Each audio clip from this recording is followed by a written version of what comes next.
ಅಂಗಿಯ ಮ್ಯಾಲಂಗಿ ಚಂದೇನೋ ನನ್ನ ರಾಯ, ರಂಬಿಯ ಮ್ಯಾಲ ಪ್ರತಿರಂಬಿ ಬಂದರ ಚಂದೇನೋ ರಾಯ ಮಣಿಯಾಗ ಅಂಥೇಳಿ ಜಾನಪದ ಸಾಹಿತ್ಯದಲ್ಲಿ ಒಂದು ಮಾತು ಬರ್ತದೆ. ಅಂಗಿಯ ಮ್ಯಾಲಂಗಿ ಚಂದೇನೋ ನನ್ನ ರಾಯ ಅಂದರೆ ಅಂಗಿ ಮ್ಯಾಲ ಅಂಗಿ ಹಾಕೊಂಡ್ರೆ ಚಂದ ಕಾಣಂಗಿಲ್ಲ ಅಂತ. ಚುಡಿದಾರ ಮ್ಯಾಲ ಮತ್ತೊಂದು ಚುಡಿದಾರ ಹಾಕೊಂಡ್ರೆ ಅದು ಚಂದ ಕಾಣೋದಿಲ್ಲ. ಹಂಗೆ ರಂಬಿಯ ಮ್ಯಾಲ ಪ್ರತಿರಂಬಿ ಬಂದರ ಚಂದೇನೋ ರಾಯ ಮಣಿಯಾಗ ಅಂದ್ರೆ ನಾ ಈಗಾಗಲೇ ರಂಬಿ ಅಂತ ಒಬ್ಬಾಕದಾನಿ, ಇನ್ನೊಬ್ಬಕ್ಕಿಂತ ರಂಬಿನ ನೀ ಮಣಿಗೆ ತಂದೆ ಅಂದ್ರೆ ಅದು ಮಣಿಗೆ ಚಂದ ಕಾಣಂಗಿಲ್ಲ ಅಂಥೇಳಿ ಜಾನಪದ ಸಾಹಿತ್ಯದಲ್ಲಿ ಒಂದು ಮಾತು ಬರ್ತದೆ. ಅಲ್ಲ ಸರ, ನೀವು ಎಸ್ಸೆ ಕ್ಲಾಸ್ ಮಾಡ್ತಿದ್ರಿ, ಮತ್ತು ಯಾಕೆ ಜಾನಪದ ಹೇಳತ್ತೀರಿ ತಿಳ್ಕೊಂಡಿರ್ಬೋದು. ಇವತ್ತಿನ ಎಸ್ಸೆ ತರಗತಿಗೆ ಮತ್ತು ಈ ಜಾನಪದ ಸಾಹಿತ್ಯಕ್ಕೆ ಒಂದು ಕನೆಕ್ಟ್ ಇದೆ. Hello, welcome all. ಇವತ್ತು ನಾವು ಒಂದು ಸಂವಿಧಾನಕ್ಕೆ ಸಂಬಂಧಪಟ್ಟಿರ್ತಕ್ಕಂತಹ ಎಸ್ಸೆ ತರಗತಿಯನ್ನು ಮಾಡೋಣ. ಆ ಎಸ್ಸೆ ತರಗತಿಯ ಪೀಠಿಕೆನೇ ಈ ರೀತಿಯಾಗಿದೆ. ಅಂಗಿಯ ಮ್ಯಾಲಂಗಿ ಚಂದೇನೋ ನನ್ನ ರಾಯ, ರಂಬಿಯ ಮ್ಯಾಲ ಪ್ರತಿರಂಬಿ ಬಂದರ ಚಂದೇನೋ ರಾಯ ಮಣಿಯಾಗ ಅಂಥೇಳಿ ಸಂಪೂರ್ಣವಾದ ಎಸ್ಸೆಯನ್ನು ಸ್ಕಿಪ್ ಮಾಡಲಾರ್ದೆ ನೋಡಿ. ಯಾರು PSI ಪರೀಕ್ಷೆ 2024 ಬರಿತಾ ಇದ್ದಾರೆ ನೋಡ್ರಿ, ಈ ವಿಡಿಯೋನ ಸಂಪೂರ್ಣವಾಗಿ ತಾವು ನೋಡಿ ನೋಟ್ಸ್ ಮಾಡಿಕೊಂಡ್ರೆ ಬೇರೆ ಯಾವುದೇ ರೀತಿಯ ಪ್ರಯತ್ನ ಮಾಡೋದು ಬೇಡ. ಒಂದು ವೇಳೆ ಈ ಎಸ್ಸೆ ನಿಮಗೆ ಪರೀಕ್ಷೆಯಲ್ಲಿ ಬಂದರೆ ನೇರವಾಗಿ 6 ಪುಟ 600 ಶಬ್ದಗಳನ್ನು ಬರೆಯೋದಕ್ಕೆ ನಿಮಗೆ ಸಾಮರ್ಥ್ಯ ಬರುತ್ತೆ. ಪ್ರಬಂಧವನ್ನು ಮಂಡಿಸೋಣವೇ? ಬನ್ನಿ. ಸಂವಿಧಾನದ ವಿಧಿ 370, ಸುಪ್ರೀಂ ಕೋರ್ಟ್ ಅಂತಿಮ ತೀರ್ಪು. ಸುಮಾರು 4 ವರ್ಷಗಳಿಂದ ಈ ಒಂದು ವಿಷಯ ಸದ್ದು ಮಾಡ್ತಾ ಇದೆ. ಸಂವಿಧಾನದ ವಿಧಿ 370 ಇದನ್ನೆಲ್ಲರೂ ಕೂಡ ಏನಂತಾರಂದರೆ 370, ಆರ್ಟಿಕಲ್ 370. ಎಲ್ಲಿ ನೋಡಿದ್ರು ಕೂಡ ಅದೇ 370 ಬಗ್ಗೆ ಎಸ್ಸೆ ಬರೀರಿ ಅಂತೇಳಿ. ಹಾಗಾದರೆ ಈ 370 ಅಂದರೆ ಏನು, ಎಲ್ಲಿಯ 370 ಮತ್ತು ಈ ಕುರಿತು ಸುಪ್ರೀಂ ಕೋರ್ಟ್ ಇತ್ತೀಚೆಗೆ ಏನು ಹೇಳಿತು ಅಂತಕ್ಕಂಥ ವಿಷಯದ ಬಗ್ಗೆ ನಾವು ಪ್ರಬಂಧವನ್ನು ಬರಿಬೇಕಾಗಿದೆ. ಈ ವಿಷಯದ ಕೂಡ ಕುರಿತಾಗಿ ನಿಮಗೆ ಏನೇ ಪ್ರಬಂಧ ಬಂದರೂ ಕೂಡ ನಾನು ಬರೆದಿರ್ತಕ್ಕಂಥ ಈ ವಿಷಯವನ್ನೇ ನೀವು ಸಿಸ್ಟಮ್ಯಾಟಿಕ್ ಆಗಿ ಅದಕ್ಕೆ ಬೇಕಾದಂಗೆ ನೀವು ಬರ್ಕೊಂತ ಹೋದ್ರಿ ಅಂದರೆ ಅದಕ್ಕೊಂದು ಒಳ್ಳೆ ಎಸ್ಸೆ ಆಗ್ತದೆ. ನಾನು ಇದಕ್ಕೆ ಅಟ್ಯಾಕ್ ಮಾಡಿದ್ದೀನಿ. ಒಂದು ಯಾವುದೇ ಎಸ್ಸೆ ಬರಿಬೇಕಾದ್ರೆ ಅಥವಾ ಯಾವುದಾದ್ರೂ ಒಂದು ಆನ್ಸರ್ ರೈಟಿಂಗ್ ಮಾಡಬೇಕಾಗಿತ್ತಂದರೆ ಆ ಒಂದು ಕ್ವಶನನ್ನು ಅಟ್ಯಾಕ್ ಮಾಡಬೇಕು ಅಂಥೇಳಿ ನಮಗೆ ಕಲಿಸಿದ ಗುರುಗಳು ನಮಗೆ ಹೇಳ್ತಿದ್ರು. ಕನ್ನಡ ಲಿಟ್ರೇಚರ್ ಎಲ್ಲ ಬರೆಯುವಾಗ ನಾವು ಯಾವುದೇ ಪ್ರಶ್ನೆಗೆ ಉತ್ತರ ಬರಿಬೇಕಾದ್ರೆ ಆ ಒಂದು ಪ್ರಶ್ನೆಯನ್ನು ಅಟ್ಯಾಕ್ ಮಾಡ್ಬೇಕಂತ. ಅದು ಎಲ್ಲಿ ಅಟ್ಯಾಕ್ ಮಾಡೋಕ್ಕೆ ಸಾಧ್ಯ ಅಂದ್ರೆ ಪೀಠಿಕಾ ಭಾಗದಲ್ಲಿ ಮಾತ್ರ. ನಾ ಏನು ಹಾಕಿದ್ದೀನಿ ಅದಕ್ಕೆ ಪೀಠಿಕೆ ಅಂದರೆ ಅಂಗಿಯ ಮ್ಯಾಲಂಗಿ ಚಂದೇನೋ ನನ್ನ ರಾಯ, ರಂಬಿಯ ಮ್ಯಾಲ ಪ್ರತಿರಂಬಿ ಬಂದರ ಚಂದೇನೋ ರಾಯ ಮಣಿಯಾಗ ಅಂತ. ಆಲ್ಮೋಸ್ಟ್ ಆಲ್ ಈ ಪ್ರಬಂಧಗಳನ್ನು ಚೆಕ್ ಮಾಡೋದಕ್ಕೆ ವಿಶ್ವವಿದ್ಯಾಲಯದ ಪ್ರಾಧ್ಯಾಪಕರನ್ನ KPSC ಆಗಲಿ ಅಥವಾ ಪೊಲೀಸ್ ಆಯೋಗ ಆಗಲಿ KE ಆಗಲಿ ಇವ್ಯಾಲ್ಯುವೇಟರ್ನನ್ನು ಅವ್ರನ್ನೇ ಕರ್ಕೊಂಡು ಹೋಗ್ತದೆ. ಜೊತೆಗೆ ಯಾರು ಲಿಟ್ರೇಚರ್ ಓದ್ಯಾರಲ್ಲ ಅವರಿಗೆ ಅವಕಾಶ ಇರ್ತದೆ ಅಲ್ಲಿ. English literature, Kannada literature, sociology ಇವುಗಳನ್ನು ಓದಿರ್ತಕ್ಕಂಥ ಪ್ರಾಧ್ಯಾಪಕರನ್ನ ಪ್ರಬಂಧಗಳ ಪತ್ರಿಕೆಗಳನ್ನು ಇವ್ಯಾಲ್ಯುವೇಷನ್ ಮಾಡೋದಕ್ಕೆ ಕರ್ಕೊಂಡು ಹೋಗಿರ್ತಾರೆ. ನೀವು ಪ್ರಬಂಧಕ್ಕೆ ಒಂದು ಪೀಠಿಕೆ ಹಾಕಬೇಕಾಗಿತ್ತಂದರೆ ಗಾದೆ ಮಾತು, ನಾಣ್ಣುಡಿ, ಜಾನಪದ ಸಾಹಿತ್ಯ, ಸಣ್ಣ ಕತೆ ಇವುಗಳನ್ನೆಲ್ಲ ಹಾಕಿದರೆ ಅದಕ್ಕೊಂದು ವೇಟೇಜ್ ಬರುತ್ತೆ ಮತ್ತು ಆ ಒಂದು ಗಾದೆ ಮಾತು ಅಥವಾ ನಾಣ್ಣುಡಿ ಅಥವಾ ಜಾನಪದ ಸಾಹಿತ್ಯ ಅಟ್ಯಾಕ್ ಮಾಡುತ್ತೆ. ಹಾಗಾದರೆ ಎಲ್ಲಿಯ ಸಂವಿಧಾನದ ವಿಧಿ 370 ನೀವು ಹಾಕಿರ್ತಕ್ಕಂತಹ ಈ ಒಂದು ಜಾನಪದ ಸಾಹಿತ್ಯ ಹೆಂಗೆ ಮ್ಯಾಚ್ ಆಗ್ತದೆ ಅಂತ ನೀವು ಕೇಳ್ಬೋದು.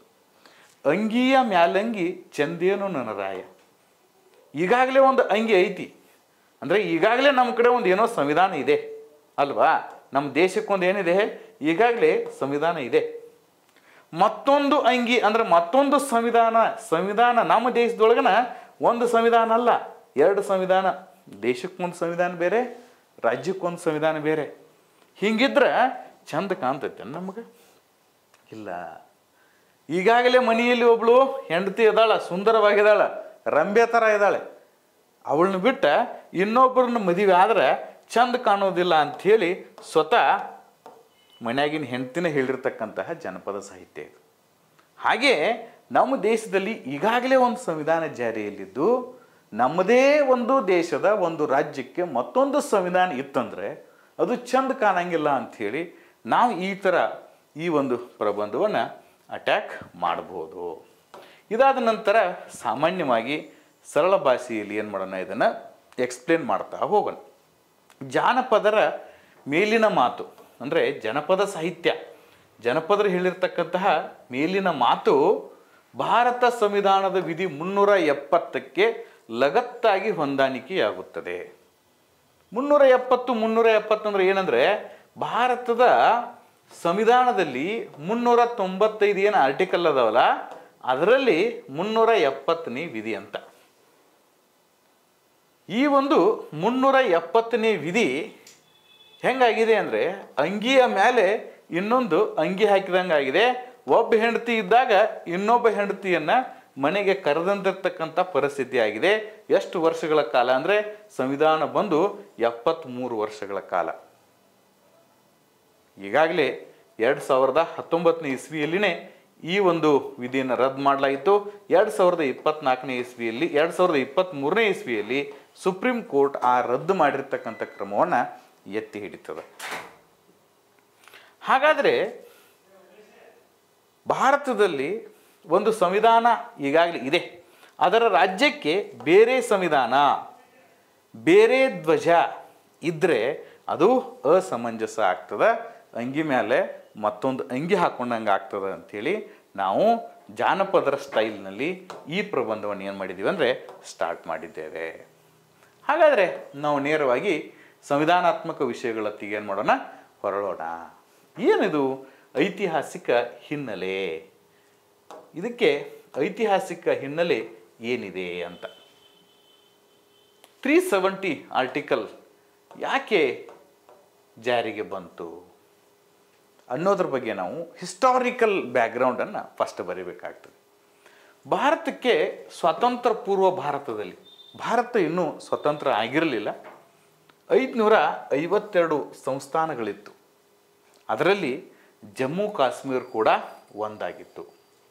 1947ನೇ ಇಸ್ವಿಯಲ್ಲಿ ಭಾರತ ಸ್ವತಂತ್ರ ಕಾಯ್ದೆ ಅಂತಕ್ಕಂಥದ್ದೊಂದು ಕಾಯ್ದೆಯ ಅಡಿಯಲ್ಲಿ ಭಾರತ ದೇಶ ಮತ್ತು ಪಾಕಿಸ್ತಾನ ದೇಶ ಅಂಥೇಳಿ 2 ದೇಶಗಳು ಆಗ್ತವೆ. ಆ ಸಂದರ್ಭದಲ್ಲಿ ನಮ್ಮ ದೇಶಕ್ಕೆ ಒಬ್ಬರು ಗೃಹ ಮಂತ್ರಿ ಇದ್ದರು, ಅವರ ಹೆಸರು ಸರ್ದಾರ್ ವಲ್ಲಭಭಾಯಿ ಪಟೇಲ್ ಅವರು. ಇವ್ರನ್ನ ನಾವು ಏಕತಾ ಪುರುಷ ಅಂತ ಕರಿತೀವಿ. ಇಡೀ 552 ಸಂಸ್ಥಾನಗಳನ್ನು ಒಟ್ಟುಗೂಡಿಸಿ ಒಂದು ದೇಶವನ್ನು ಐಕ್ಯ ಮಾಡ್ತಕ್ಕಂತಹ ಜವಾಬ್ದಾರಿ ಇವರ ಮೈ ಮೇಲಿತ್ತು. 549 ಸಂಸ್ಥಾನಗಳು ಭಾರತದ ಒಕ್ಕೂಟಕ್ಕೆ ಸೇರ್ತವೆ, ಆದರೆ 3 ಸಂಸ್ಥಾನಗಳು ಸೇರೋದಿಲ್ಲ. ಅದರಲ್ಲಿ ಜಮ್ಮು ಕಾಶ್ಮೀರ ಕೂಡ ಒಂದು.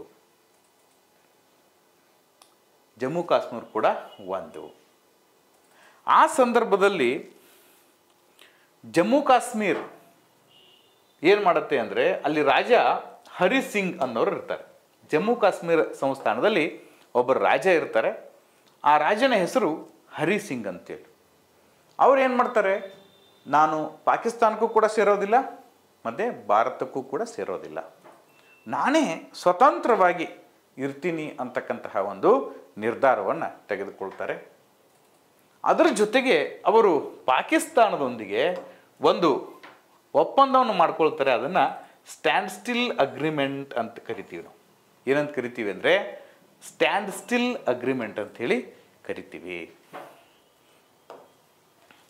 ಈ ಒಂದು ಅಗ್ರಿಮೆಂಟನ್ನು ಮಾಡಿಕೊಂಡ ನಂತರವೂ ಕೂಡ ಪಾಕಿಸ್ತಾನದವ್ರು ಏನು ಮಾಡ್ತಾರೆ ಅಂದರೆ ಹೇಗಾದರೂ ಮಾಡಿ ಜಮ್ಮು ಕಾಶ್ಮೀರನ್ನು ನಾವು ಭಾರತದ ಒಕ್ಕೂಟಕ್ಕೆ ಸೇರಿಸಲು ಅವಕಾಶವನ್ನು ಕೊಡಬಾರ್ದು, ಜಮ್ಮು ಕಾಶ್ಮೀರನ್ನು ನಾವು ಪಾಕಿಸ್ತಾನದ ಒಂದು ಭಾಗವಾಗಿಯೇ ಇಟ್ಕೊಳ್ಬೇಕು ಅಂತಕ್ಕಂತಹ ಕುಮ್ಮಕ್ಕಿನಿಂದ ಕಾಶ್ಮೀರದ ಮೇಲೆ ಏನು ಮಾಡ್ತಾರೆ ಅಂದರೆ ದಾಳಿಯನ್ನು ಮಾಡ್ತಾರೆ. ಕಾಶ್ಮೀರದ ಮೇಲೆ ದಂಡೆತ್ತಿ ಬರ್ತಾರೆ. ಆ ಸಂದರ್ಭದಲ್ಲಿ ರಾಜ ಹರಿ ಸಿಂಗ್ಗೆ ಏನಾಗುತ್ತೆ ಅಂದರೆ ಸಮಸ್ಯೆ ಆಗತ್ತೆ. ರಾಜ ಹರಿ ಸಿಂಗ್ ಅವ್ರು ಏನು ಮಾಡ್ತಾರೆ ಅಂದರೆ ಭಾರತದ ಉಕ್ಕಿನ ಮನುಷ್ಯ ಸರ್ದಾರ್ ವಲ್ಲಭಭಾಯ್ ಪಟೇಲ್ ಅವರಿಗೆ ಸಹಾಯ ಕೇಳ್ತಾರೆ. ಏನಂತೇಳಿ, ಪಾಕಿಸ್ತಾನದವರು ನನ್ನ ಮೇಲೆ ದಂಡೆತ್ತಿ ಬಂದಿದ್ದಾರೆ, ನನಗೆ ಸಹಾಯವನ್ನು ನೀಡಿ ಅಂತ ಕೇಳ್ತಾರೆ.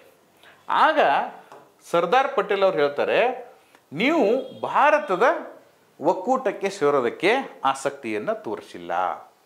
ಈ ಸಂದರ್ಭದಲ್ಲಿ ನಾನು ನಿಮಗೆ ಸಹಾಯ ಮಾಡೋದು ಹೇಗೆ ಅಂತ ಕೇಳಿದಾಗ ರಾಜ ಹರಿಸಿಂಗ್ ಅವರು ಕೆಲವೊಂದು ಬೇಡಿಕೆಗಳನ್ನ ಮುಂದಿಟ್ಟು ಭಾರತದ ಒಕ್ಕೂಟಕ್ಕೆ ಏನು ಮಾಡ್ತಾರೆ, ನಾನು ಸೇರ್ತೀನಿ ಅಂತಕ್ಕಂತಹ ವಿಶ್ವಾಸವನ್ನು ಯಾರಿಗೆ, ಉಕ್ಕಿನ ಮನುಷ್ಯ ಸರ್ದಾರ್ ವಲ್ಲಭಭಾಯ್ ಪಟೇಲ್ ಅವರಿಗೆ ನೀಡ್ತಾರೆ. ಆಗ ಸರ್ದಾರ್ ವಲ್ಲಭಭಾಯ್ ಪಟೇಲ್ ಮತ್ತು ರಾಜ ಹರಿಸಿಂಗ್ ಅವರ ನಡುವೆ ದ ಇನ್ಸ್ಟ್ರೂಮೆಂಟ್ ಆಫ್ ಎಕ್ಸೆಷನ್ಗೆ ಸಹಿ ಬೀಳುತ್ತೆ. ಇದು ಭಾಳ ಇಂಪಾರ್ಟೆಂಟ್. ಉಳಿದ ಎಲ್ಲ ಸಂಸ್ಥಾನಗಳು ಮರ್ಜರ್ ಅಗ್ರಿಮೆಂಟ್ ಆಗುತ್ತೆ. ಉಳಿದ ಎಲ್ಲ ಸಂಸ್ಥಾನಗಳಿಗೆ ಭಾರತದೊಂದಿಗೆ ನಾವು ಒಕ್ಕೂಟಕ್ಕೆ ಸೇರ್ತೀವಿ ಅಂಥೇಳಿ ಮರ್ಜರ್ ಅಗ್ರಿಮೆಂಟನ್ನು ಮಾಡ್ಕೋತಾರೆ. ಆದರೆ ಒಂದೇ ಒಂದು ಸಂಸ್ಥಾನ, ಅದು ಜಮ್ಮು ಕಾಶ್ಮೀರ, ಇನ್ಸ್ಟ್ರೂಮೆಂಟ್ ಆಫ್ ಎಕ್ಸೆಷನ್ ಆಗತ್ತೆ. ಈ ಒಂದು ಒಪ್ಪಂದ ಆಗಿರ್ತಕ್ಕಂಥ ದಿನಾಂಕ 24 ಅಕ್ಟೋಬರ್ 1947ರಂದು. ಈ ಪ್ರಬಂಧವನ್ನು ಬರಿಬೇಕಾದ್ರೆ ನಿಮಗೆ ಸಾಕಷ್ಟು ದಿನಾಂಕಗಳು ಬರ್ತವೆ. ದಯವಿಟ್ಟು ಏನು ಮಾಡಬೇಕಂದ್ರೆ ಆ ದಿನಾಂಕಗಳನ್ನು ತಾವು ಬೈಪಟ್ ಹಾಕೋಬೇಕು. ದಿನಾಂಕಗಳನ್ನು ಬೈಪಟ್ ಮಾಡದೆ ನೀವು ಎಸ್ಸೆ ಬರೆದ್ರಿ ಅಂದರೆ ಇವರೇನೋ ಕತೆ ಥರ ಬರೆದಿದ್ದಾರೆ ಅಂಥೇಳಿ ನಿಮಗೆ ಮಾರ್ಕ್ಸ್ಗಳು ಕಡಿಮೆ ಬರಬಹುದು. ಆ ಕಾರಣಕ್ಕಾಗಿ ಪ್ರತಿಯೊಂದು ಇಲ್ಲಿ ಹೇಳ್ತಕ್ಕಂತಹ ಪ್ರತಿಯೊಂದು ದಿನಾಂಕಗಳನ್ನು ದಯವಿಟ್ಟು ಏನು ಮಾಡಿ ಅಂದರೆ ನೆನಪಿಟ್ಕೊಳ್ಳಿ. 1947 ಅಕ್ಟೋಬರ್ 24ರಂದು ದ ಇನ್ಸ್ಟ್ರೂಮೆಂಟ್ ಆಫ್ ಎಕ್ಸೆಷನ್ಗೆ ರಾಜಾ ಹರಿ ಸಿಂಗ್ ಮತ್ತು ಭಾರತದ ಉಕ್ಕಿನ ಮನುಷ್ಯ ಸರ್ದಾರ್ ವಲ್ಲಭಭಾಯ್ ಪಟೇಲ್ ಅವರು ಸಹಿ ಹಾಕ್ತಾರೆ. ಭಾರತ ಸಂವಿಧಾನದಲ್ಲಿ 97 ವಿಷಯಗಳು ಬರ್ತವೆ. ಈ 97 ವಿಷಯಗಳ ಪೈಕಿ ಕೇವಲ 3 ವಿಷಯಗಳ ಮೇಲೆ ಮಾತ್ರ ಕಾನೂನು ರಚಿಸ್ತಕ್ಕಂತಹ ಅಧಿಕಾರ, ಜಮ್ಮು ಕಾಶ್ಮೀರ ಮೇಲೆ ಕಾನೂನು ರಚಿಸ್ತಕ್ಕಂತಹ ಅಧಿಕಾರ ಭಾರತಕ್ಕೆ ಪ್ರಾಪ್ತವಾಗುತ್ತೆ. ಅಂದರೆ ಒಟ್ಟು 97 ವಿಷಯಗಳ ಪೈಕಿ 94 ವಿಷಯಗಳು, ಇವುಗಳ ಮೇಲೆ ಕಾನೂನು ಮಾಡ್ತಕ್ಕಂಥ ಸಂಪೂರ್ಣ ಅಧಿಕಾರ ಜಮ್ಮು ಕಾಶ್ಮೀರಕ್ಕೆ ಉಳಿಯುತ್ತೆ. ಕೇವಲ 3 ವಿಷಯಗಳ ಮೇಲೆ ಏನೋ ಅಧಿಕಾರ ಚಲಾಯಿಸ್ತಕ್ಕಂತಹ ಒಂದು ಅಧಿಕಾರ ಭಾರತದ ದೇಶಕ್ಕೆ ಪ್ರಾಪ್ತವಾಗುತ್ತೆ. ಆ 3 ವಿಷಯಗಳು ಯಾವುದು ಅಂತಂದರೆ ಮೊದಲನೇದು ರಕ್ಷಣೆ, ಎರಡನೇದು ವಿದೇಶಿ ವ್ಯವಹಾರ, ಮೂರನೇದು ಸಂವಹನ. ನೋಡಿ, ಅಂದರೆ ಪಾಕಿಸ್ತಾನದವರು ಜಮ್ಮು ಕಾಶ್ಮೀರದ ಮೇಲೆ ದಂಡೆತ್ತಿ ಬಂದಾಗ ಅವ್ರನ್ನ ರಕ್ಷಣೆ ಮಾಡೋ ಜವಾಬ್ದಾರಿ ಯಾರ್ದು? ಭಾರತ ಸರ್ಕಾರದ್ದು. ಓಕೆ. ಆಮೇಲೆ ಅವರ ವಿದೇಶಿ ವ್ಯವಹಾರಗಳು, ನಮ್ಮನ್ನು ಕೇಳಲಾರದೆ ಬೇರೆ ದೇಶದೊಂದಿಗೆ ಯಾವುದೇ ರೀತಿ ವ್ಯವಹಾರವನ್ನು ಮಾಡಬಾರ್ದು. ಮೂರನೇದು ಕಮ್ಯುನಿಕೇಷನ್. ಈ 3 ವಿಷಯಗಳನ್ನ ಬಿಟ್ಟು ಉಳಿದ 94 ವಿಷಯಗಳಲ್ಲಿ ಸಂಪೂರ್ಣ ಸ್ವಾತಂತ್ರ್ಯವನ್ನು ಪಡಿತಾರೆ ಯಾರು? ಜಮ್ಮು ಕಾಶ್ಮೀರದವರು. ಹೀಗೆ ಜಮ್ಮು ಕಾಶ್ಮೀರ ರಾಜ್ಯಕ್ಕೆ ಇಂತಹ ಒಂದು ಅಧಿಕಾರ ಪ್ರದತ್ತವಾದ ನಂತರ ಸಂವಿಧಾನದ ಭಾಗ 21ರಲ್ಲಿ ಇಂಥ ಒಂದು ಅಧಿಕಾರವನ್ನು ಪ್ರಾಪ್ತ ಆದ ನಂತರ ಸಂವಿಧಾನದ ಭಾಗ 21ರಲ್ಲಿ ವಿಧಿ 370 ಸೇರ್ಪಡೆ ಮಾಡಲಾಗತ್ತೆ. ಯಾಕಂದರೆ 1947ನೇ ಇಸ್ವಿಗೆ ಭಾರತಕ್ಕೆ ಮತ್ತು ಪಾಕಿಸ್ತಾನಕ್ಕೆ ಒಪ್ಪಂದ ಆಯಿತು. ಓಕೆ, ಅಕ್ಟೋಬರ್ 24ನೇ ತಾರೀಕು. ಅಷ್ಟರಲ್ಲಿಯೇ ಭಾರತದ ಸಂವಿಧಾನ ರಚನಾ ಸಭೆ ರಚನೆಯಾಗಿ ಆಲ್ಮೋಸ್ಟ್ ಸಂವಿಧಾನದ ಒಂದು ಕರಡು 40% ಮುಕ್ತಾಯ ಆಗಿತ್ತು. ಜೊತೆಗೆ ಈ ಸಂವಿಧಾನ ರಚನಾ ಸಭೆಯಲ್ಲಿ ಜಮ್ಮು ಕಾಶ್ಮೀರದವರು ಯಾರೂ ಕೂಡ ಸದಸ್ಯರಾಗಿರಲಿಲ್ಲ. ಆ ಕಾರಣಕ್ಕಾಗಿ ಭಾರತ ಸಂವಿಧಾನದಲ್ಲಿ ಕೇವಲ 370ನೇ ವಿಧಿಯನ್ನು, ಆರ್ಟಿಕಲನ್ನು ಸೇರಿಸಿ ಜಮ್ಮು ಕಾಶ್ಮೀರ ರಾಜ್ಯಕ್ಕೆ ವಿಶೇಷ ಸ್ಥಾನಮಾನವನ್ನು ತಾತ್ಕಾಲಿಕವಾಗಿ ಉಪಬಂಧಿಸಬಹುದು, ಉಪಬಂಧಿಸಲಾಯಿತು ಅಂತಿದೆ. ಇಲ್ಲಿ ಬಹಳ ಇಂಪಾರ್ಟೆಂಟ್ ವರ್ಡ್ ಇದೆ, ತಾತ್ಕಾಲಿಕವಾಗಿ ಉಪಬಂಧಿಸಲಾಯಿತು ಅಂಥೇಳಿ. ಇದೇ ಒಂದು ಆರ್ಟಿಕಲನ್ನು ಇಟ್ಟುಕೊಂಡು ಈಗ ಈ ಒಂದು ಆರ್ಟಿಕಲನ್ನು, ಇದೇ ಒಂದು ವರ್ಡ್ ಇಟ್ಟುಕೊಂಡು ಈಗ ಆರ್ಟಿಕಲನ್ನು ಏನು ಮಾಡಲಾಗಿದೆ, ತೆಗೆಯಲಾಗಿದೆ. ಹಾಗಾದರೆ ಈ 370ನೇ ವಿಧಿಯಿಂದ ಜಮ್ಮು ಕಾಶ್ಮೀರಕ್ಕೆ ಯಾವೆಲ್ಲ ವಿಶೇಷ ಅಧಿಕಾರಗಳು ದೊರೆಯಿತು, ನಾವು ಮೊದಲು ಅದನ್ನು ಡಿಸ್ಕಷನ್ ಮಾಡಬೇಕು. ಈಗ ವಿಶೇಷ ಅಧಿಕಾರವನ್ನು ತೆಗೆದು ಹಾಕಿದ್ರಲ್ಲ, ಹಾಗಾದರೆ ಯಾವೆಲ್ಲ ವಿಶೇಷ ಅಧಿಕಾರಗಳು ಅದಕ್ಕಿತ್ತು? ನಾನು ಈಗಾಗಲೇ ಹೇಳಿದ ಹಾಗೆ 97 ವಿಷಯಗಳ ಪೈಕಿ 94 ವಿಷಯಗಳಲ್ಲಿ ಪ್ರಮುಖವಾಗಿರ್ತಕ್ಕಂತಹ ನಾಗರಿಕತ್ವ, ರಾಜ್ಯ ನೀತಿ ನಿರ್ದೇಶಕ ತತ್ವಗಳು, ಮೂಲಭೂತ ಹಕ್ಕು, ಮೂಲಭೂತ ಕರ್ತವ್ಯ, ನೋಡಿ ಸುಪ್ರೀಂ ಕೋರ್ಟ್, ಚುನಾವಣಾ ಆಯೋಗ, CAG, ಈ ಯಾವುದೇ ವಿಷಯಗಳು ಇವುಗಳ ಮೇಲೆ ಅಧಿಕಾರ ಚಲಾಯಿಸ್ತಕ್ಕಂತಹ ಒಂದು ಹಕ್ಕನ್ನು ಯಾರ ಮೇಲೆ ಇರಲಿಲ್ಲ, ಭಾರತ ಸರ್ಕಾರಕ್ಕೆ ಇರಲಿಲ್ಲ. 97 ವಿಷಯಗಳ ಪೈಕಿ 94 ವಿಷಯಗಳಲ್ಲಿ ಜೊತೆಗೆ citizenship, fundamental rights, directive principles of state policies, fundamental duties, supreme court, election commission of India, CAG, ಇವ್ರು ಯಾವುದಕ್ಕೂ ಕೂಡ ಈ ವಿಷಯಗಳ ಮೇಲೆ ಕೇಂದ್ರ ಸರ್ಕಾರಕ್ಕೆ ಅಧಿಕಾರ ಇಲ್ಲದೆ ಜಮ್ಮು ಕಾಶ್ಮೀರ ರಾಜ್ಯಕ್ಕೆ ಮಾತ್ರ ಈ ಅಧಿಕಾರ ಪ್ರಾಪ್ತವಾಗಿತ್ತು. ಕೇವಲ ಭಾರತ ಸಂವಿಧಾನದ ವಿಧಿ 1 ಮತ್ತು 370 ಇದರ ಜೊತೆಗೆ 35 A ಇದು ಮಾತ್ರ ಜಮ್ಮು ಕಾಶ್ಮೀರಕ್ಕೆ ಸಂಬಂಧಪಡ್ತಿತ್ತು. ಹಾಗಾಗಿ ನಮ್ಮ ದೇಶದಲ್ಲಿನೇ ಅದೊಂದು ದೇಶ ಆಗಿತ್ತು ಅಂತ ಹೇಳ್ಬೋದು ನಾವು. ಮುಂದುವರೆದು ನಮ್ದು ಈಗಾಗಲೇ ಒಂದು ದೇಶ ಇತ್ತು, ಅದರಲ್ಲಿ ಜಮ್ಮು ಕಾಶ್ಮೀರ ಒಂದು ಪ್ರತ್ಯೇಕ ದೇಶವಾಗಿತ್ತು ಅಂತೇಳಿ ತಿಳಿ ಸೂಕ್ಷ್ಮವಾಗಿ ಅಲ್ಲ, ನೇರವಾಗಿಯೇ ಈ ವಿಷಯವನ್ನು ಏನು ಮಾಡ್ಬೋದು ಅಂದರೆ ಹೇಳಬಹುದು. ಜೊತೆಗೆ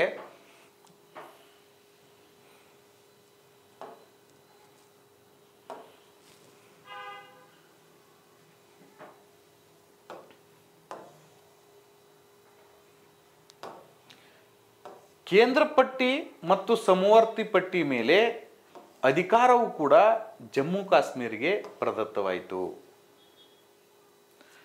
ಕೇಂದ್ರ ಪಟ್ಟಿ, ಸಮವರ್ತಿ ಪಟ್ಟಿ ಇದರ ಮೇಲೆ ಸಂಪೂರ್ಣವಾಗಿರ್ತಕ್ಕಂಥ ಅಧಿಕಾರವನ್ನು ಕೂಡ ಜಮ್ಮು ಕಾಶ್ಮೀರ ರಾಜ್ಯಕ್ಕೇನೆ ಪ್ರದತ್ತವಾಯಿತು. ಜಮ್ಮು ಕಾಶ್ಮೀರಕ್ಕೆ ಪ್ರತ್ಯೇಕವಾಗಿರ್ತಕ್ಕಂತಹ ಸಂವಿಧಾನ ಸಭೆ ರಚನೆ ಆಯಿತು. ಅದಕ್ಕೆ ನಮ್ದು ಹೆಂಗೆ ಒಂದು ಸಂವಿಧಾನ ಸಭೆ ರಚನೆ ಆಗಿ ಡಿಸೆಂಬರ್ 9, 1946ಕ್ಕೆ ಸಭೆ ಸೇರಿತು, ಹಾಗೆಯೇ ಜಮ್ಮು ಕಾಶ್ಮೀರಕ್ಕೆ ಪ್ರತ್ಯೇಕವಾಗಿರ್ತಕ್ಕಂಥ ಸಂವಿಧಾನ ಸಭೆ ರಚನೆಯಾಗಿ ಸ್ವತಂತ್ರವಾದ ಸಂವಿಧಾನ 26 ಜನವರಿ 1957ರಂದು ಜಾರಿಗೆ ಬರುತ್ತೆ. ಹಾಗಾದರೆ ಭಾರತ ದೇಶದಲ್ಲಿ ಭಾರತದ ಸಂವಿಧಾನ ಒಂದಿದೆ, ಇನ್ನೊಂದು ಜಮ್ಮು ಕಾಶ್ಮೀರದ ಸಂವಿಧಾನ ಒಂದಿದೆ. ಒಂದೇ ದೇಶಕ್ಕೆ 2 ಸಂವಿಧಾನಗಳನ್ನು ಮಾಡೋದಕ್ಕೆ ಇಲ್ಲಿ ಅವಕಾಶವನ್ನು ಕಲ್ಪಿಸಿದಂಗೆ ಆಗತ್ತೆ. ಇದಾದ ನಂತರ ಜಮ್ಮು ಕಾಶ್ಮೀರಕ್ಕೆ 1965ನೇ ಇಸ್ವಿವರೆಗೆ ಅದರದೇ ಆಗಿರ್ತಕ್ಕಂಥ ಒಬ್ಬ ರಾಷ್ಟ್ರಪತಿ ಇರ್ತಾರೆ, ಜಮ್ಮು ಕಾಶ್ಮೀರಕ್ಕೆ ಅದರದೇ ಆಗಿರ್ತಕ್ಕಂಥ ಪ್ರಧಾನಮಂತ್ರಿ ಇರ್ತಾರೆ. ಎಷ್ಟು ಅದ್ಭುತ ಇದೆ ನೋಡಿ. ಭಾರತದ ರಾಷ್ಟ್ರಪತಿ ಒಬ್ಬರು ಬೇರೆನೆ, ಜಮ್ಮು ಕಾಶ್ಮೀರಕ್ಕೊಬ್ಬರು ರಾಷ್ಟ್ರಪತಿ ಬೇರೆನೆ, ಭಾರತ ದೇಶಕ್ಕೊಬ್ಬರು ಪ್ರಧಾನಮಂತ್ರಿ ಇರ್ತಾರೆ, ಜಮ್ಮು ಕಾಶ್ಮೀರಕ್ಕೂ ಕೂಡ ಒಬ್ಬರು ಪ್ರಧಾನಮಂತ್ರಿ ಇರ್ತಾರೆ. ಇದು 1965ನೇ ಇಸ್ವಿ ತನಕ ಈ ವ್ಯವಸ್ಥೆ ಇತ್ತು ಜಾರಿಗೆ. 1965ನೇ ಇಸ್ವಿಯ ನಂತರ ರಾಷ್ಟ್ರಪತಿಯ ಸ್ಥಳದಲ್ಲಿ ಏನಾಯಿತು, ಗವರ್ನರ್ ಅಂತಾಯಿತು, ಪ್ರಧಾನಮಂತ್ರಿಯ ಸ್ಥಳದಲ್ಲಿ ಮುಖ್ಯಮಂತ್ರಿ ಅಂತೇಳಿ ಬದಲಾವಣೆಯನ್ನು ಮಾಡಲಾಯಿತು. ಅಂದರೆ ಈ ಒಂದು ಜಮ್ಮು ಕಾಶ್ಮೀರಿಗೆ ನೀಡಿರ್ತಕ್ಕಂಥ ವಿಶೇಷ ಸ್ಥಾನಮಾನದ ಅಧಿಕಾರವನ್ನು ಒಮ್ಮೆಗೆ ಕಿತ್ಕೊಳ್ಳಿಲ್ಲ, ಹಂತ ಹಂತವಾಗಿ ಸಾಕಷ್ಟು ಬಾರಿ ಈ ಒಂದು ಆರ್ಟಿಕಲನ್ನು ಬದಲಾವಣೆ ಮಾಡ್ತಾ ಹೋಗಿದೆ ಅಂತಕ್ಕಂಥದ್ದು ಕೂಡ ನಮಗಿಲ್ಲಿ ತಿಳಿದು ಬರುತ್ತೆ. ಇದಾದ ನಂತರ ಭಾರತ ಸಂವಿಧಾನಕ್ಕೆ ವಿಧಿ 35 ಅನ್ನು ಸೇರಿಸಲಾಯಿತು. ಈ ಒಂದು ಆರ್ಟಿಕಲ್ ಪ್ರಕಾರ ಜಮ್ಮು ಕಾಶ್ಮೀರ ರಾಜ್ಯಕ್ಕೆ ಮಾತ್ರ ಸೀಮಿತವಾಗಿ ಜಮ್ಮು ಕಾಶ್ಮೀರ ರಾಜ್ಯದಲ್ಲಿ ಇತರ ರಾಜ್ಯದವರು ಭೂಮಿಯನ್ನು ಖರೀದಿ ಮಾಡೋದಕ್ಕೆ ಬರಂಗಿಲ್ಲ. ಸರ್ಕಾರಿ ಹುದ್ದೆಗಳಲ್ಲಿ ಅವಕಾಶಗಳಿಗೆ ಸಿಗಂಗಿಲ್ಲ. ಜೊತೆಗೆ ವಿದ್ಯಾರ್ಥಿ ವೇತನ ಪಡೆಯೋದಕ್ಕೆ ಅವರಿಗೆ ನಿರ್ಬಂಧಿಸಲಾಯಿತು. ಅಂದರೆ ನಮ್ಮ ದೇಶದಲ್ಲೇ ಇದ್ರೂ ಕೂಡ ಜಮ್ಮು ಕಾಶ್ಮೀರನ ಹೊರತುಪಡಿಸಿ ಬೇರೆ 28 ರಾಜ್ಯಗಳಲ್ಲಿರ್ತಕ್ಕಂತಹ ಯಾವುದೇ ಒಬ್ಬ ವ್ಯಕ್ತಿ ಜಮ್ಮು ಕಾಶ್ಮೀರದಲ್ಲಿ ಸರ್ಕಾರಿ ಸೇವೆಗೆ ಸೇರತಕ್ಕದ್ದಲ್ಲ. ಜಮ್ಮು ಕಾಶ್ಮೀರದಲ್ಲಿ ವಿದ್ಯಾರ್ಥಿ ವೇತನವನ್ನು ಪಡಿತಕ್ಕದ್ದಲ್ಲ. ಅಲ್ಲಿ ಭೂಮಿಯನ್ನು ಖರೀದಿಸ್ತಕ್ಕದ್ದಲ್ಲ. ಅಲ್ಲಿ ಆಸ್ತಿಯನ್ನು ಖರೀದಿಸ್ತಕ್ಕದ್ದಲ್ಲ. ನೋಡಿ, ಈ ಒಂದು ವಿಶೇಷವಾಗಿರ್ತಕ್ಕಂಥ ಉಪಬಂಧ, ವಿಶೇಷ ಏನಿದೆ ಅಂತ ವಿಶೇಷ ಉಪಬಂಧಗಳು ಅಂತೀವಲ್ಲ, ಇದೇ ವಿಶೇಷ ಉಪಬಂಧಗಳು. ಜೊತೆಗೆ ಭಾರತದ ಹೊಸ ಆವಿಷ್ಕಾರಗಳಾಗಿರ್ತಕ್ಕಂತಹ, ಭಾರತದ ಹೊಸ ಆವಿಷ್ಕಾರಗಳು ಅಂತ ಕರಿತೀವಿ ನಾವು. ಯಾವುದ್ಯಾವುದು? ಪಂಚಾಯತ್ ರಾಜ್ ಕಾಯ್ದೆ 1993ನೇ ಇಸ್ವಿಗೆ ಬಂತು. ನಮ್ಮಲ್ಲಿ ಪಂಚಾಯತ್ ರಾಜ್ ಕಾಯ್ದೆ ಬಂತು. GST ಬಂತು, ಗೂಡ್ಸ್ ಆ್ಯಂಡ್ ಸರ್ವಿಸ್ ಟ್ಯಾಕ್ಸ್ ಬಂತು. 2017 ಇಸ್ವಿಯಿಂದ ಗೂಡ್ಸ್ ಆ್ಯಂಡ್ ಸರ್ವಿಸ್ ಟ್ಯಾಕ್ಸ್ ಬಂತು. 2005ನೇ ಇಸ್ವಿಯಿಂದ ರೈಟ್ ಟು ಇನ್ಫಾರ್ಮೇಷನ್ ಆ್ಯಕ್ಟ್ ಜಾರಿಗೆ ಬಂತು. 2005ಕ್ಕೆ ರೈಟ್ ಟು ಇನ್ಫಾರ್ಮೇಷನ್ ಆ್ಯಕ್ಟ್ ಬಂತು. ತದನಂತರ ರೈಟ್ ಟು ಎಜುಕೇಷನ್, ಶಿಕ್ಷಣದ ಹಕ್ಕು ಬಂತು. These are the new inventions. ಭಾರತದ ಹೊಸ ಆವಿಷ್ಕಾರಗಳಿವೆಲ್ಲ. ಇವೆಲ್ಲನೂ ಕೂಡ ಭಾರತದ ಅಖಂಡ ಭಾರತಕ್ಕೆ ಏನಾಗಬೇಕಾಗಿತ್ತು? ಅನ್ವಯ ಆಗಬೇಕಾಗಿತ್ತು. ಆದರೆ ಜಮ್ಮು ಕಾಶ್ಮೀರಕ್ಕೆ ತನ್ನದೇ ಆಗಿರ್ತಕ್ಕಂಥ ಸಂವಿಧಾನ ಇರೋದರಿಂದ ಇವು ಅನ್ವಯ ಆಗಲೇ ಇಲ್ಲ. ಹಾಗಾದರೆ ಒಂದೇ ದೇಶದ ವ್ಯಕ್ತಿ ದ್ವಿಪೌರತ್ವವನ್ನು ಪಡ್ಕೋತಾನೆ. ಇಲ್ಲಿ ದ್ವಿಪೌರತ್ವವನ್ನು ಪಡ್ಕೋತಾನೆ. ಅವನಿಗೆ ಜಮ್ಮು ಕಾಶ್ಮೀರದ್ದು ಕೂಡ ಏನಾಗುತ್ತೆ? ಪೌರತ್ವ ಇದೆ. ಜೊತೆಗೆ ಅವನು ಭಾರತದ ಪೌರತ್ವನೂ ಇದೆ. ಇಲ್ಲಿಯವರೆಗೆ ಅಂದರೆ 2019ನೇ ಇಸ್ವಿವರೆಗೆ ಜಮ್ಮು ಕಾಶ್ಮೀರದಲ್ಲಿ ವಾಸವಾಗಿರ್ತಕ್ಕಂಥ ವ್ಯಕ್ತಿಗೆ ದ್ವಿಪೌರತ್ವ ಇತ್ತು. ಆದರೆ ಅಲ್ಲಿ ಇನ್ನೊಬ್ಬರು ಹೋಗೋದಕ್ಕೆ, ನಮ್ಮ ಇನ್ನೊಂದು 28 ರಾಜ್ಯಗಳಿಂದ ಅಲ್ಲಿ ಹೋಗಿ ಅವಕಾಶಗಳನ್ನು ಪಡೆಯೋದಕ್ಕೆ ಏನಿರಲಿಲ್ಲ, ಅವಕಾಶಗಳು ಇರಲಿಲ್ಲ, ನಿರ್ಬಂಧಿಸಲಾಗಿತ್ತು. ಜೊತೆಗೆ ಸರ್ಕಾರ ಮಾಡ್ತಕ್ಕಂಥ ಹಲವಾರು ಕಾಯ್ದೆ ಕಾನೂನುಗಳು ಬದಲಾವಣೆಗಳು ಜಮ್ಮು ಕಾಶ್ಮೀರ ರಾಜ್ಯಕ್ಕೆ ಏನಾಗಲಿಲ್ಲ, ಅಪ್ಲೈ ಆಗಲೇ ಇಲ್ಲ. ಇದರಿಂದ ಆ ಒಂದು ರಾಜ್ಯದ ಆರ್ಥಿಕ, ಸಾಮಾಜಿಕ, ರಾಜಕೀಯ, ಶೈಕ್ಷಣಿಕ ವಿಷಯಗಳು ಹಿಂದೆ ಬೀಳೋದಕ್ಕೆ ಸ್ಟಾರ್ಟ್ ಆಯಿತು ಅಂತಕ್ಕಂಥದ್ದನ್ನು ನಿಮಗೆ ಬೇರೆ ಹೇಳಬೇಕಾಗಿಲ್ಲ. ಇಂಥ ಒಂದು ಸ್ಥಿತಿಗತಿ ಇದ್ದಾಗ ನಾವು ಅದಕ್ಕಿರ್ತಕ್ಕಂಥ ವಿಶೇಷ ಸ್ಥಾನಮಾನವನ್ನು ತೆಗೆದು ಹಾಕಬೇಕು ಅಥವಾ ಅದನ್ನು ಮುಂದುವರಿಸಬೇಕು ಅಂಥೇಳಿ ನಿಮ್ಮ ತಲೆಯಲ್ಲಿ ಈಗ ಏನಾಗುತ್ತೆ, ಒಂದು ಥಾಟ್ ಸ್ಟಾರ್ಟ್ ಆಗುತ್ತೆ. ಇದು ಸರಿ ಅಲ್ಲಲ್ಲ.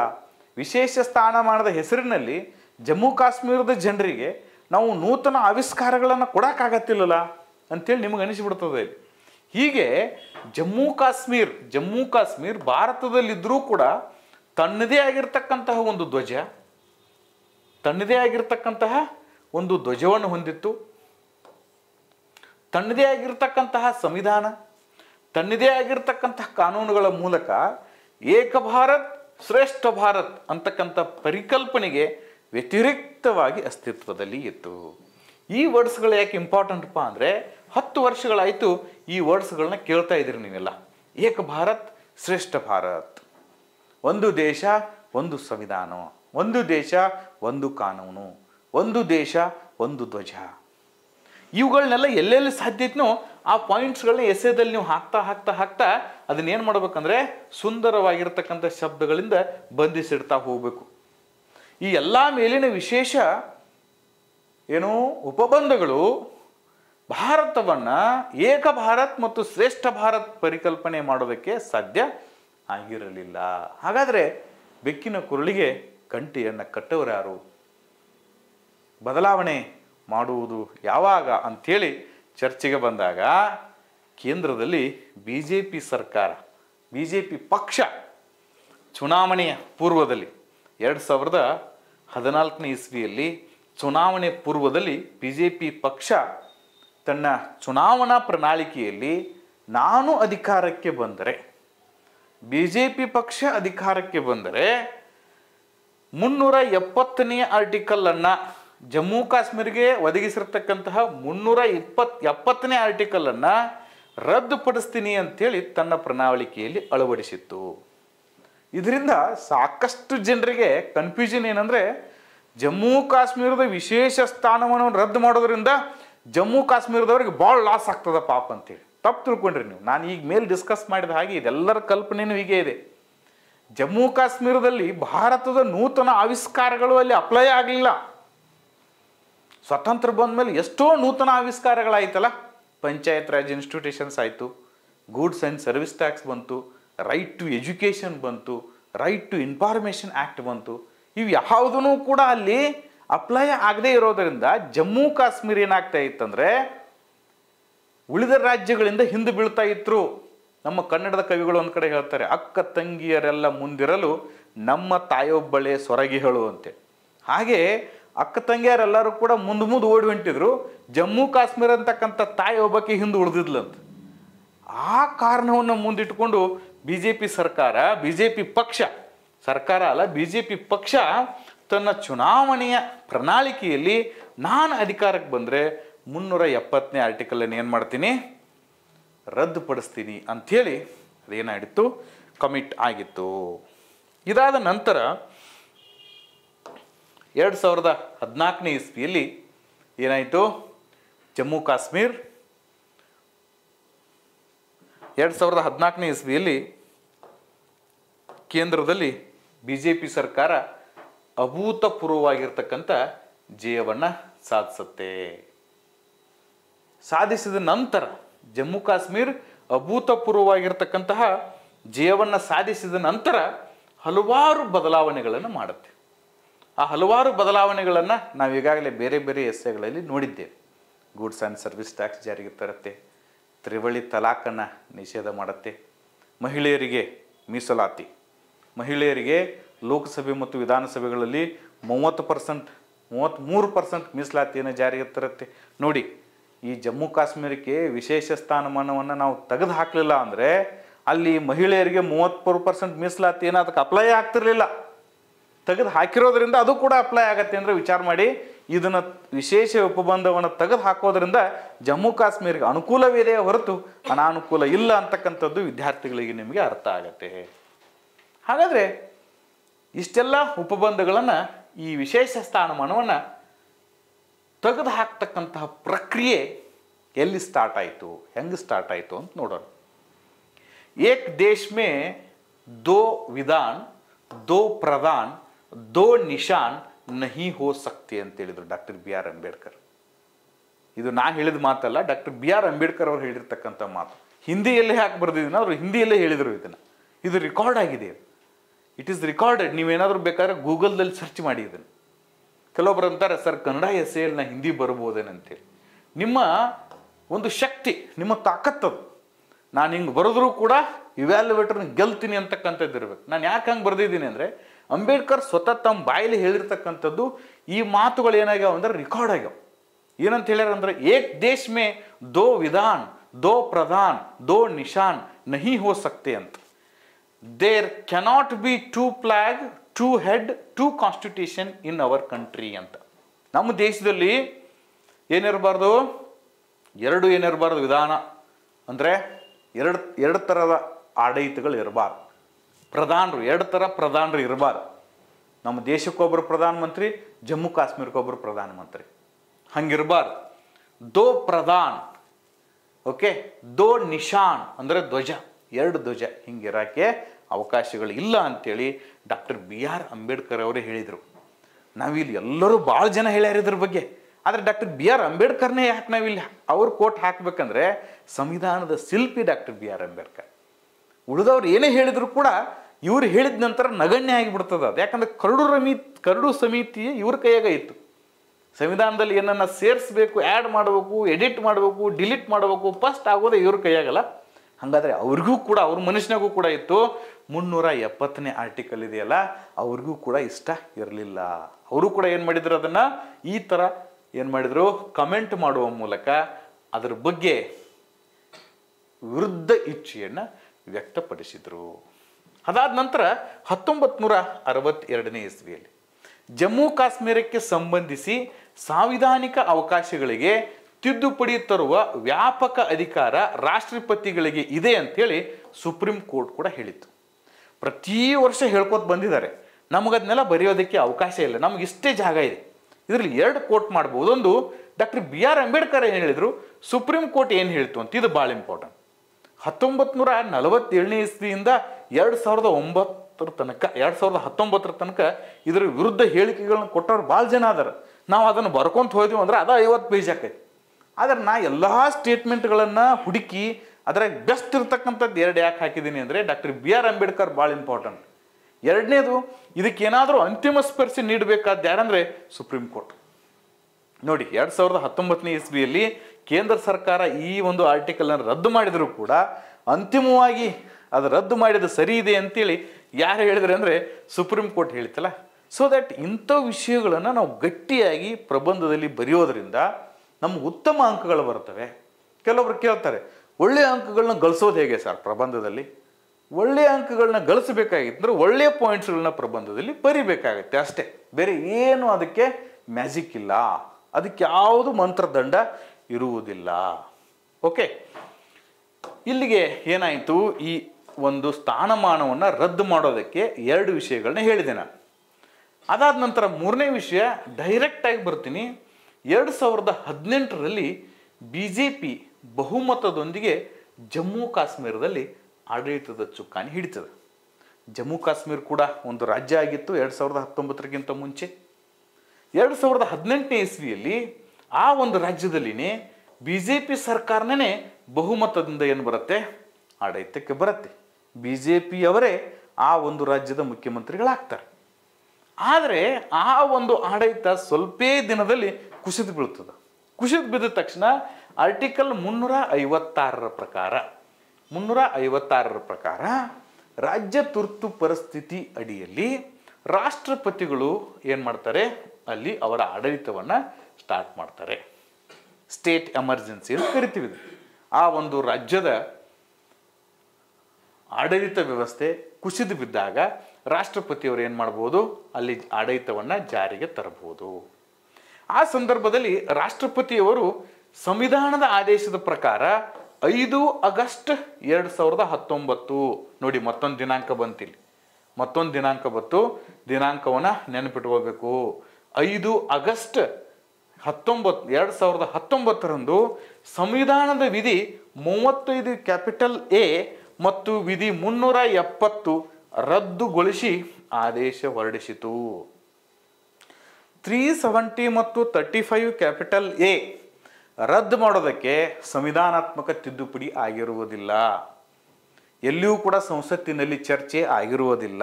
ಕೆಲವೊಬ್ರು ಗಮನದಲ್ಲಿ ಇಟ್ಕೊಳ್ಳಿ, ಯಾವುದಾದ್ರೂ ಒಂದು ಆರ್ಟಿಕಲ್ ಆ್ಯಡ್ ಮಾಡಬೇಕಾದ್ರೆ, ಯಾವುದಾದ್ರೂ ಒಂದು ಆರ್ಟಿಕಲ್ ಎಡಿಟ್ ಮಾಡಬೇಕಾದ್ರೆ, ಯಾವುದಾದ್ರೂ ಒಂದು ಆರ್ಟಿಕಲ್ ಡಿಲೀಟ್ ಮಾಡಬೇಕಾಗಿತ್ತಂದರೆ ಕಾನ್ಸ್ಟಿಟ್ಯೂಷನಲ್ ಅಮೆಂಡ್ಮೆಂಟ್ ಆಗಬೇಕು ಅಂತಿರ್ತದೆ. ಎಲ್ಲದಕ್ಕೂ ಇರಲ್ಲ, ಅದು ಕೆಲವೊಂದಕ್ಕೆ ಆಗಬೇಕು, ಕೆಲವೊಂದಕ್ಕೆ ಅಗತ್ಯ ಇಲ್ಲ. ಆದರೆ ಈ ಒಂದು ಕೇಸ್ನಲ್ಲಿ 370 ರದ್ದುಪಡಿಸಬೇಕಾಗಿತ್ತಂದರೆ, ಆರ್ಟಿಕಲ್ 35A ರದ್ದುಪಡಿಸಬೇಕಾಗಿತ್ತಂದರೆ ಜಸ್ಟ್ ರಾಷ್ಟ್ರಪತಿಯವರ ಆದೇಶದಿಂದ ಈ ಒಂದು ವಿಶೇಷ ಸ್ಥಾನಮಾನ ರದ್ದಾಗಿ ಹೋಗ್ತದೆ. 69 ವರ್ಷಗಳವರೆಗೆ ಜಾರಿಯಲ್ಲಿದ್ದಿರ್ತಕ್ಕಂತಹ ವಿಶೇಷ ಸ್ಥಾನಮಾನ 2019ನೇ ಇಸ್ವಿಗೆ 3 ಪುಟಗಳ ಒಂದು ಆದೇಶದಿಂದ ರದ್ದಾಗಿ ಹೋಗಿಬಿಡ್ತದೆ. That is the power of president of India. ಆ ಸಂದರ್ಭದಲ್ಲಿ ರದ್ದುವಾದ ತಕ್ಷಣವೇ ಒಂದು ದೇಶ, ಒಂದು ಸಂವಿಧಾನ, ಒಂದು ಧ್ವಜ ತಕ್ಕಂಥ ಕನಸು ಏನಾಗ್ತದೆ, ಸಾಕಾರವಾಗ್ತದೆ. ಅಂದು ಅಂಬೇಡ್ಕರ್ ಅವರು ಹೇಳಿರ್ತಕ್ಕಂಥ ಮಾತು ಯಾವಾಗ ಸಾಕಾರ ಆಗ್ತದೆ ಅಂದರೆ 5 ಆಗಸ್ಟ್ 2019ಕ್ಕೆ ಸಾಕಾರವಾಗುತ್ತೆ. 5 ಆಗಸ್ಟ್ 2019ಕ್ಕೆ ಸಾಕಾರವಾಗತ್ತೆ. ಇದಾದ ನಂತರ ವಿಶೇಷ ಸ್ಥಾನಮಾನ ರದ್ದು ಮಾಡೋದರಿಂದ, ಇಂಥ ವಿಶೇಷ ಸ್ಥಾನಮಾನವನ್ನು ರದ್ದು ಮಾಡೋದರಿಂದ ಏನು ಬದಲಾಯಿತಲ್ಲಿ? ಈ ಥರ ಒಂದೇದೇನು ಐತಿಹಾಸಿಕ ಹಿನ್ನೆಲೆ. ನೀವು ಏನು ಬರಿತಾ ಇದ್ದೀರಿ, 370ನೇ ವಿಧಿಯ ಬಗ್ಗೆ ಬರಿತಾ ಇದ್ದೀರಲ್ಲ, ಯಾವ ಥರ ಚೌಕಟ್ಟು ಹಾಕೋಬೇಕು ನೋಡಿ. ಒಂದು ಪೀಠಿಕೆ ಹಾಕ್ಕೊಂಡ್ರಿ, ಎರಡನೇದು ಏನು ಮಾಡಿರಿ, ಐತಿಹಾಸಿಕ ಹಿನ್ನೆಲೆ ಹಾಕ್ಕೊಂಡ್ರಿ, ಮೂರನೇದು ವಿಶೇಷ ಸ್ಥಾನಮಾನ ಅಂದರೆ ಏನಂತ ತಿಳ್ಕೊಂಡ್ರಿ, ಹಾಗಾದರೆ ಈ ವಿಶೇಷ ಸ್ಥಾನಮಾನದ ರದ್ದತಿಗೆ ಎಲ್ಲಿಗೆ ಸ್ಟಾರ್ಟ್ ಆಯಿತು, ಎಲ್ಲಿಗೆ ಬಂದು ಮುಡಿತು, ಎಲ್ಲಿಗೆ ಪ್ರಾರಂಭವಾಯಿತು, ಯಾವಾಗ ರದ್ದಾಯಿತು, ಅಲ್ಲಿ ತನಕ ಬರೆದಿಟ್ರಿ. ಈಗ ಎಷ್ಟು ವಿಷಯಗಳನ್ನ ಕವರ್ ಮಾಡ್ತಾ ಇದ್ರು ನೋಡ್ರಿ, ಕೇವಲ 6 ಪುಟಗಳಲ್ಲಿ. ಕಡಿಮೆ ಬರೆಯೋದಕ್ಕೂ ಕೂಡ ಶಾಣೆತನ ಬೇಕಂತ. 10 ಕಟ್ಟುವಲ್ಲಿ ಒಂದು ಮುತ್ತು ಕಟ್ಟು ಅಂತ ಹೇಳ್ತಿದ್ರು, ಹೌದಲ್ಲ? ಪಂಪನ ಹಾಗೆ ಪಂಪ ಯಾವಾಗಲೂ ಕೂಡ 10 ವಿಷಯಗಳನ್ನ ಹೇಳೋದ್ರ ಬದಲಾಗಿ ಒಂದು ಮುತ್ತು ಕಟ್ತದಂತ. ನಿಮ್ಗೆ ಹಳ್ಳಿಯಾಗಾದ್ರೂ ಹಂಗೆ ಹತ್ತಿರ್ತಾರೆ, ನಾವು ಭಾಳ ಮಾತಾಡ್ತಿರ್ತಾರೆ ಕೆಲವೊಬ್ರು. ಎಷ್ಟು ಮಾತಾಡ್ತೀವೋ ಮರ ಅಂತ ಬೈತಿರ್ತಾರೆ. ಆದರೆ ಒಬ್ಬ ಶಾಣೆ ಬರ್ತಿರ್ತಾನೆ, ನಾವು 10 ಮಾತಾಡಂಗಿಲ್ಲ, ಒಂದೇ ಮಾತಾಡ್ತಿರ್ತಾರೆ, ನಾವು ಎಲ್ಲರೂ ಕೂಡ ಸೈ ಅಂತಿರ್ತಾರೆ. ಹಾಗೆ 10 ಕಟ್ಟುವಲ್ಲಿ ಒಂದು ಮುತ್ತು ಕಟ್ಟಬೇಕು ಪ್ರಬಂಧಗಳಲ್ಲಿ. ಆವಾಗ ನಿಮ್ಗೆ ಮುತ್ತಿನಂಥ ಮಾರ್ಕ್ಸ್ ಬರ್ತಾವೆ. ತಿಳಿತಾ? ಈ ವಿಶೇಷ ಸ್ಥಾನಮಾನ ರದ್ದತಿಯಿಂದ ಏನೇನು ಬದಲಾವಣೆ ಆಯಿತು ಅನ್ನೋದನ್ನು ನಾವೀಗ ಡಿಸ್ಕಸ್ ಮಾಡ್ತಾ ಹೋಗೋಣ. ಈ ವಿಶೇಷ ಸ್ಥಾನಮಾನವನ್ನು ರದ್ದು ಮಾಡಿದ ನಂತರ ಏನು ಬದಲಾಯಿತು? ಭಾರತದ ಸಂವಿಧಾನವೇ ಜಮ್ಮು ಕಾಶ್ಮೀರದ ಸಂವಿಧಾನವಾಯಿತು. ಸಿಂಪಲ್. 2 ಸಂವಿಧಾನ ತೆಗೆದು ಹಾಕಿರೋದ್ರಿಂದ ಭಾರತದ ಸಂವಿಧಾನವೇ ಏನಾಯಿತು? ಜಮ್ಮು ಕಾಶ್ಮೀರದ ಸಂವಿಧಾನ ಆಯಿತು. ಅಂದರೆ ಜಮ್ಮು ಕಾಶ್ಮೀರದ ಸಂವಿಧಾನಕ್ಕೆ ಭಾರತದ ಆರ್ಟಿಕಲ್ 1, ಆರ್ಟಿಕಲ್ 35A, ಇನ್ನೊಂದು ಯಾವುದು ಆರ್ಟಿಕಲ್ 370, 3 ಮಾತ್ರ ಏನಾಗ್ತಿತ್ತು? ಅಪ್ಲೈ ಆಗ್ತಿತ್ತು.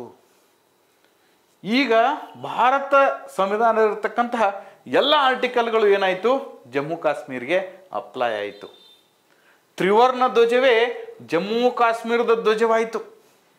ಆ ಸಂದರ್ಭದಲ್ಲಿ ಸ್ವತಂತ್ರ ದಿನಾಚರಣೆ ಆಚರಿಸುವಾಗ, ಗಣರಾಜ್ಯೋತ್ಸವ ಆಚರಿಸುವಾಗ ನಮ್ಮ ಭಾರತದ ಧ್ವಜವನ್ನು ಹಾರಿಸ್ತಿದ್ರು, ಅದಕ್ಕೆ ಈಕ್ವಲ್ ಆಗಿ ಜಮ್ಮು ಕಾಶ್ಮೀರ ಧ್ವಜನ ಹಾರಿಸ್ತಿದ್ರು. ಅವಾಗ ನಿಮಗೊಂದು ವಿಷಯ ಗೊತ್ತಿರಲಿ, ರಾಷ್ಟ್ರಧ್ವಜ ಮತ್ತು ರಾಜ್ಯದ ಧ್ವಜವನ್ನು ಹಾರಿಸ್ಬೇಕಾದ್ರೆ ರಾಷ್ಟ್ರಧ್ವಜ ಮ್ಯಾಲೆ ಇರ್ತದೆ, ನಾಡಿನ ಧ್ವಜ ಅದಕ್ಕಿಂತ ಸ್ವಲ್ಪ ಕೆಳಗಿರ್ಬೇಕು. ಬಟ್ ಇಲ್ಲಿ ಎಷ್ಟು ಬ್ಲಂಡರ್ ಆಗ್ತಾ ಇತ್ತಂದರೆ, ಜಮ್ಮು ಕಾಶ್ಮೀರ ಮತ್ತು ನಮ್ಮ ತ್ರಿವರ್ಣ ಧ್ವಜ ಎರಡೂ ಸಮಾನವಾಗಿ ಹಾರಿಸ್ತಿದ್ರು. ಅಂದರೆ ನಮ್ಮ ಬೇರೆ ದೇಶಕ್ಕೆ ಹೋಗಿ ಯಾವುದಾದ್ರು ಕ್ರಿಕೆಟ್ ಮ್ಯಾಚ್ ಇದ್ದಾಗೆಲ್ಲ ಆ ಎಲ್ಲ ದೇಶಗಳದ್ದು ಫ್ಲ್ಯಾಗ್ ಹಾಕಿರ್ತಾರೆ ನೋಡ್ರಿ, ಎಲ್ಲ ಸಮಾನವಾಗಿ ಹಾರಿಸಿರ್ತಾರಲ್ಲ. ಅದು ಯಾಕಂದ್ರೆ ಎಲ್ಲ ದೇಶಗಳಿಗೆ ಕೊಡ್ತಕ್ಕಂಥ ಗೌರವ. ಇಲ್ಲಿ ನಮ್ಮ ದೇಶದಲ್ಲೇ ಇದ್ದುಕೊಂಡು ರಾಜ್ಯದ ಒಂದು ಧ್ವಜ ದೇಶದ ಮಟ್ಟಕ್ಕೆ ನಿಂತಾಗ ಉಳಿದ ರಾಜ್ಯಗಳಿಗೆ ಏನಾಗ್ತದೆ? ಅದು ತಾರತಮ್ಯ ಮಾಡಿದಂಗೆ ಆಗ್ತದೆ. ಸೊ ದಟ್ ಇಲ್ಲಿಗೆ ತ್ರಿವರ್ಣ ಧ್ವಜವೇ ಜಮ್ಮು ಕಾಶ್ಮೀರದ ಧ್ವಜವಾಯಿತು. ಜಮ್ಮು ಕಾಶ್ಮೀರ ರಾಜ್ಯದ ಸ್ಥಾನಮಾನ ಕಳೆದು ಹೋಯಿತು. ಜಮ್ಮು ಕಾಶ್ಮೀರಕ್ಕೆ ರಾಜ್ಯದ ಸ್ಥಾನಮಾನ ಇತ್ತಲ್ಲ, 29 ರಾಜ್ಯಗಳಿತ್ತು ನಮ್ಮಲ್ಲಿ. ಈ ಒಂದು 370 ಮತ್ತು 35A ಇವುಗಳನ್ನ ರದ್ದುಪಡಿಸಿದ ನಂತರ ರಾಷ್ಟ್ರಪತಿಯವರೇನು ಆದೇಶ ಮಾಡ್ತಾರಲ್ಲ, ಆ ಆದೇಶದಲ್ಲಿ ಜಮ್ಮು ಕಾಶ್ಮೀರಕ್ಕೆ ಸ್ಟೇಟ್ದೇನತ್ತು ಸ್ಥಾನಮಾನ ಇತ್ತು, ಅದನ್ನು ತೆಗೆದು ಹಾಕಿದರು. ಆಗ ಭಾರತ ದೇಶದಲ್ಲಿ 29 ರಾಜ್ಯ ಇದ್ದದ್ದು 28 ರಾಜ್ಯ ಆಯಿತು. ಯಾವಾಗ? 2019 ಆಗಸ್ಟ್ 5ಕ್ಕೆ. ಹಾಗಾದ್ರೆ ಇವು ಎಲ್ಲಿ ಹೋದವು ಅಂತೇಳಿ ನಾವು ಮುಂದಿನ ಪುಟದಲ್ಲಿ ಏನು ಮಾಡೋಣ? ಡಿಸ್ಕಷನ್ ಮಾಡೋಣ. ಓಕೆ, ಇಲ್ಲಿ ನಾವು ಆ ರಾಜ್ಯದ ಸ್ಥಾನಮಾನವನ್ನು ತೆಗೆದ ನಂತರ ಆ 2 ಪ್ರದೇಶಗಳು ಏನಾಯಿತು ಅಂತೇಳಿ ಡಿಸ್ಕಷನ್ ಮಾಡೋಣ. ಜಮ್ಮು ಕಾಶ್ಮೀರ್ ಮತ್ತು ಲಡಾಖ್. ಜಮ್ಮು ಕಾಶ್ಮೀರ್ ಮತ್ತು ಲಡಾಖ್ ಹೆಸರಿನಲ್ಲಿ 2 ಕೇಂದ್ರಾಡಳಿತ ಪ್ರದೇಶಗಳು ರಚನೆ ಆದವು. ಒಂದಿದ್ದದ್ದು 2 ಆಯ್ತು. ಇಲ್ಲಿ ನಮ್ಮ ದೇಶದಲ್ಲಿ ಯಾವಾಗ 29 ಏನಿತ್ತು ರಾಜ್ಯಗಳು, ಓಕೆ, 6 ಕೇಂದ್ರಾಡಳಿತ ಪ್ರದೇಶಗಳಿತ್ತು 2019 ಆಗಸ್ಟ್ 5ರ ಮುಂಚೆ. ಈ ವಿಶೇಷ ಸ್ಥಾನವನ್ನು ತೆಗೆದುಹಾಕಿದ ನಂತರ ಜಮ್ಮು ಕಾಶ್ಮೀರ್ ಮತ್ತು ಲಡಾಖ್ 2 ಕೇಂದ್ರಾಡಳಿತ ಪ್ರದೇಶಗಳಾಯಿತು. ಇಲ್ಲಿ 6 ಇದ್ದದ್ದು +2 ಆಗಿ ಎಷ್ಟಾಯ್ತು? ಇದು 8 ಆಯಿತು. ಇಲ್ಲಿ 29 ಮೈನಸ್ ಆಗಿ ಎಷ್ಟಾಯ್ತು? ಇದು 28 ಆಯಿತು. ಅಂದ್ರೆ ನಮ್ಮ ದೇಶದಲ್ಲಿ 28 ರಾಜ್ಯಗಳು, 8 ಕೇಂದ್ರಾಡಳಿತ ಪ್ರದೇಶಗಳಾಯಿತು. ಆದರೆ ಜಮ್ಮು ಕಾಶ್ಮೀರದಲ್ಲಿ ಇರತಕ್ಕಂತಹ ವಿಧಾನಸಭೆ ಹಾಗೆ ಅಸ್ತಿತ್ವದಲ್ಲಿತ್ತದು. ಅಲ್ಲಿ ಏನಿರ್ಬೋದು? MLAಗಳಾಗ್ಬೋದು. ಆ MLAದಲ್ಲಿ ಒಬ್ಬ ಏನಾಗ್ಬೋದು? ಚೀಫ್ ಮಿನಿಸ್ಟರ್ ಆಗ್ಬೋದು, ಮಿನಿಸ್ಟರ್ಸ್ಗಳು ಇರ್ಬೋದು. ಲೈಕ್ ಡೆಲ್ಲಿ ಮತ್ತು ಪಾಂಡಿಚೇರಿ. ನೀವು ಈಗಾಗಲೇ ಗೊತ್ತಿದೆ, ಡೆಲ್ಲಿ ಮತ್ತು ಪಾಂಡಿಚೇರಿ ಕೇಂದ್ರಾಡಳಿತ ಪ್ರದೇಶಗಳಿದ್ದರೂ ಕೂಡ ಅವುಗಳಿಗೆ ವಿಧಾನಸಭೆ ಇದೆ, ಅಲ್ಲಿ ಮಂತ್ರಿಮಂಡಲ ಇದೆ, ಚೀಫ್ ಮಿನಿಸ್ಟರ್ ಅದರ. ಹಾಗೇನೆ ಜಮ್ಮು ಕಾಶ್ಮೀರಕ್ಕೆ ವಿಧಾನಸಭೆಯನ್ನು ಇತ್ತು. ಲಡಾಖಿಗೆ ಯಾವುದೇ ರೀತಿ ವಿಧಾನಸಭೆ ಇರಲಾರ್ದೆ ಪಕ್ಕಾ ಕೇಂದ್ರಾಡಳಿತ ಪ್ರದೇಶವಾಗಿ ಏನಾಯಿತು? ರಚನೆ ಆಯಿತು. ಅದಕ್ಕೆ lieutenant governor, representative of the president of India ಅದೇನಾಯ್ತು ಅದಕ್ಕೆ ಹೆಡ್ ಆಯಿತು. ತದನಂತರ ಈ 370 ಮತ್ತು 35 ಕ್ಯಾಪಿಟಲ್ ಎ ರದ್ದಾಗಿರೋದ್ರಿಂದ ಮುಂದೇನಾಯ್ತಂದ್ರೆ ದೇಶದ ಯಾವುದೇ ನಾಗರಿಕ ಜಮ್ಮು ಕಾಶ್ಮೀರದಲ್ಲಿ ಆಸ್ತಿಯನ್ನು ಖರೀದಿಸಲು ಅವಕಾಶ ದೊರೆಯಿತು. ಇದು ಬಹಳ ಇಂಪಾರ್ಟೆಂಟ್. ಯಾರೋ ಕರ್ನಾಟಕದವರು, ಮಹಾರಾಷ್ಟ್ರದವರು, ಗುಜರಾತ್ದವ್ರು ಹೋಗಿ ಜಮ್ಮು ಕಾಶ್ಮೀರದಲ್ಲಿ ಹೊಲ ತಗೋಬೋದ್ಕೊಂಡು ಆವಾಗ ಏನಾಗಿಬಿಡ್ತಂದ್ರೆ ಜಮ್ಮು ಕಾಶ್ಮೀರದಲ್ಲಿ ಆಸ್ತಿಯ ಮೌಲ್ಯ ಹೆಚ್ಚಾಯಿತು. ಮೊದಲು ಜಮ್ಮು ಕಾಶ್ಮೀರದಾಗಿನ ಹೊಲ ಯಾರು ತಗೋಬೇಕಂದ್ರೆ ಜಮ್ಮು ಕಾಶ್ಮೀರದವ್ರು ತಗೋಬೇಕಲ್ಲ. ಈಗ ಇಡೀ ಭಾರತೀಯರು ಯಾರು ಬೇಕಾದವ್ರು ಹೋಗಿ ಜಮ್ಮು ಕಾಶ್ಮೀರದಲ್ಲಿ ಹೊಲ ತಗೋಬೋದು, ಮನಿ ಕೊಂಡು ತಗೋಬೋದು ಅಂತೇಳಿ ಬಂದಾಗ ಆಸ್ತಿಯ ಮೌಲ್ಯ ಆಟೋಮೆಟಿಕ್ ಆಗಿ ಡಬಲ್ ತ್ರಿಬಲ್ ಆಯಿತು. ಇದರಿಂದ ಜಮ್ಮು ಕಾಶ್ಮೀರದಲ್ಲಿರ್ತಕ್ಕಂಥ ಜನರ ಬಡತನನೇ ಹೋಯಿತು. ಜೊತೆಗೆ ಆ ವ್ಯವಹಾರಗಳ ಟ್ರಾನ್ಸಾಕ್ಷನ್ ಆಯ್ತಲ್ಲ, ಈ ಹೊಲ ಆಸ್ತಿ ಮನೆಗಳನ್ನು ಮಾರಾಟ ಮಾಡೋದ್ರಿಂದ ರಾಜ್ಯಕ್ಕೆ ತೆರಿಗೆ ರೂಪದಲ್ಲಿ ಆದಾಯ ಬರ್ತಿತ್ತು. ಹೀಗಾಗಿ ರಾಜ್ಯದ ಆರ್ಥಿಕತೆಗೆ ಹೆಚ್ಚಾಯಿತು. ನೋಡಿ, ಇದರಿಂದ ಅನುಕೂಲ 370ನೇ ಆರ್ಟಿಕಲನ್ನು ತೆಗೆದು ಹಾಕಿರೋದ್ರಿಂದ ಜಮ್ಮು ಕಾಶ್ಮೀರಕ್ಕೆ ಲಾಸ್ ಆಯಿತು ಅಂತಕ್ಕಂಥ ನಿಮ್ಮ ತಲೆಯಾಗಿನ ಕಲ್ಪನೆ ಬಹುಶಃ ಈ ನನ್ನ ಎಸ್ಸೆ ಓದಿದ ತಕ್ಷಣ ಡೆಫಿನೆಟ್ ಆಗಿ ಹೋಗ್ತದೆ. ಜೊತೆಗೆ ಇವ್ಯಾಲ್ಯುವೇಟರ್ಗೂ ಕೂಡ ಕನ್ಫರ್ಮ್ ಆಗ್ತದೆ ಇವನಿಗೆ ವಿಷಯ ಪಕ್ಕ ಅರ್ಥ ಆಗಿದೆ ಅಂಥೇಳಿ. ತದನಂತರ ಆಸ್ತಿಯ ಹಕ್ಕು ಗೊಂದಲದಲ್ಲಿತ್ತು. ಅವಾಗ ಅಲ್ಲೇ ಆಜುಬಾಜು ಇರ್ತಕ್ಕಂಥವ್ರ, ಅಲ್ಲೇ ಪಕ್ಕದ ಜಿಲ್ಲೆಯವರ ಒಂದು ಆಸ್ತಿ ಮಾರಿ ಇನ್ನೊಂದು ಆಸ್ತಿ ಕೊಂಡ್ಕೊಳ್ಳೋದಕ್ಕೆ ಹಿಂದೆ ಮುಂದೆ ಮಾಡ್ತಿದ್ರು. ಇದು ಇನ್ನೂ ಕಾನ್ಸ್ಟಿಟ್ಯೂಷನಲ್ ಸಮಸ್ಯೆಗಳಿದೆ, ನಾವೇನಾದರೂ ಆಸ್ತಿ ತೊಗೊಂಡ್ರೆ ಸಮಸ್ಯೆ ಆಗ್ಬೋದು ಅಂತೇಳಿ ಗೊಂದಲದಾಗಿತ್ತು. ಹೀಗಾಗಿ ದೊಡ್ಡ ದೊಡ್ಡ ಖಾಸಗಿ ಶಾಲೆಗಳು, ಖಾಸಗಿ ಆಸ್ಪತ್ರೆಗಳು ಇವ್ರು ಯಾರೂ ಕೂಡ ದೊಡ್ಡ ದೊಡ್ಡ ಇನ್ಸ್ಟಿಟ್ಯೂಷನ್ಸ್ಗಳನ್ನ ತೆರಲಿಲ್ಲ ಅಲ್ಲಿ. ನಾನು ಕೇವಲ ಶಾಲೆ ಮತ್ತು ಆಸ್ಪತ್ರೆ ಯಾಕೆ ತಗೊಂಡಿನಿ ಅಂದರೆ ಇವು ಮೂಲ ಸೌಕರ್ಯಗಳಾಗಿರೋದ್ರಿಂದ. ಇಂತಹ ಸಾಕಷ್ಟು ಆಧುನಿಕ ಮೂಲ ಸೌಕರ್ಯಗಳು ಅಲ್ಲಿ ತಲೆ ಎತ್ತಲೇ ಇಲ್ಲ.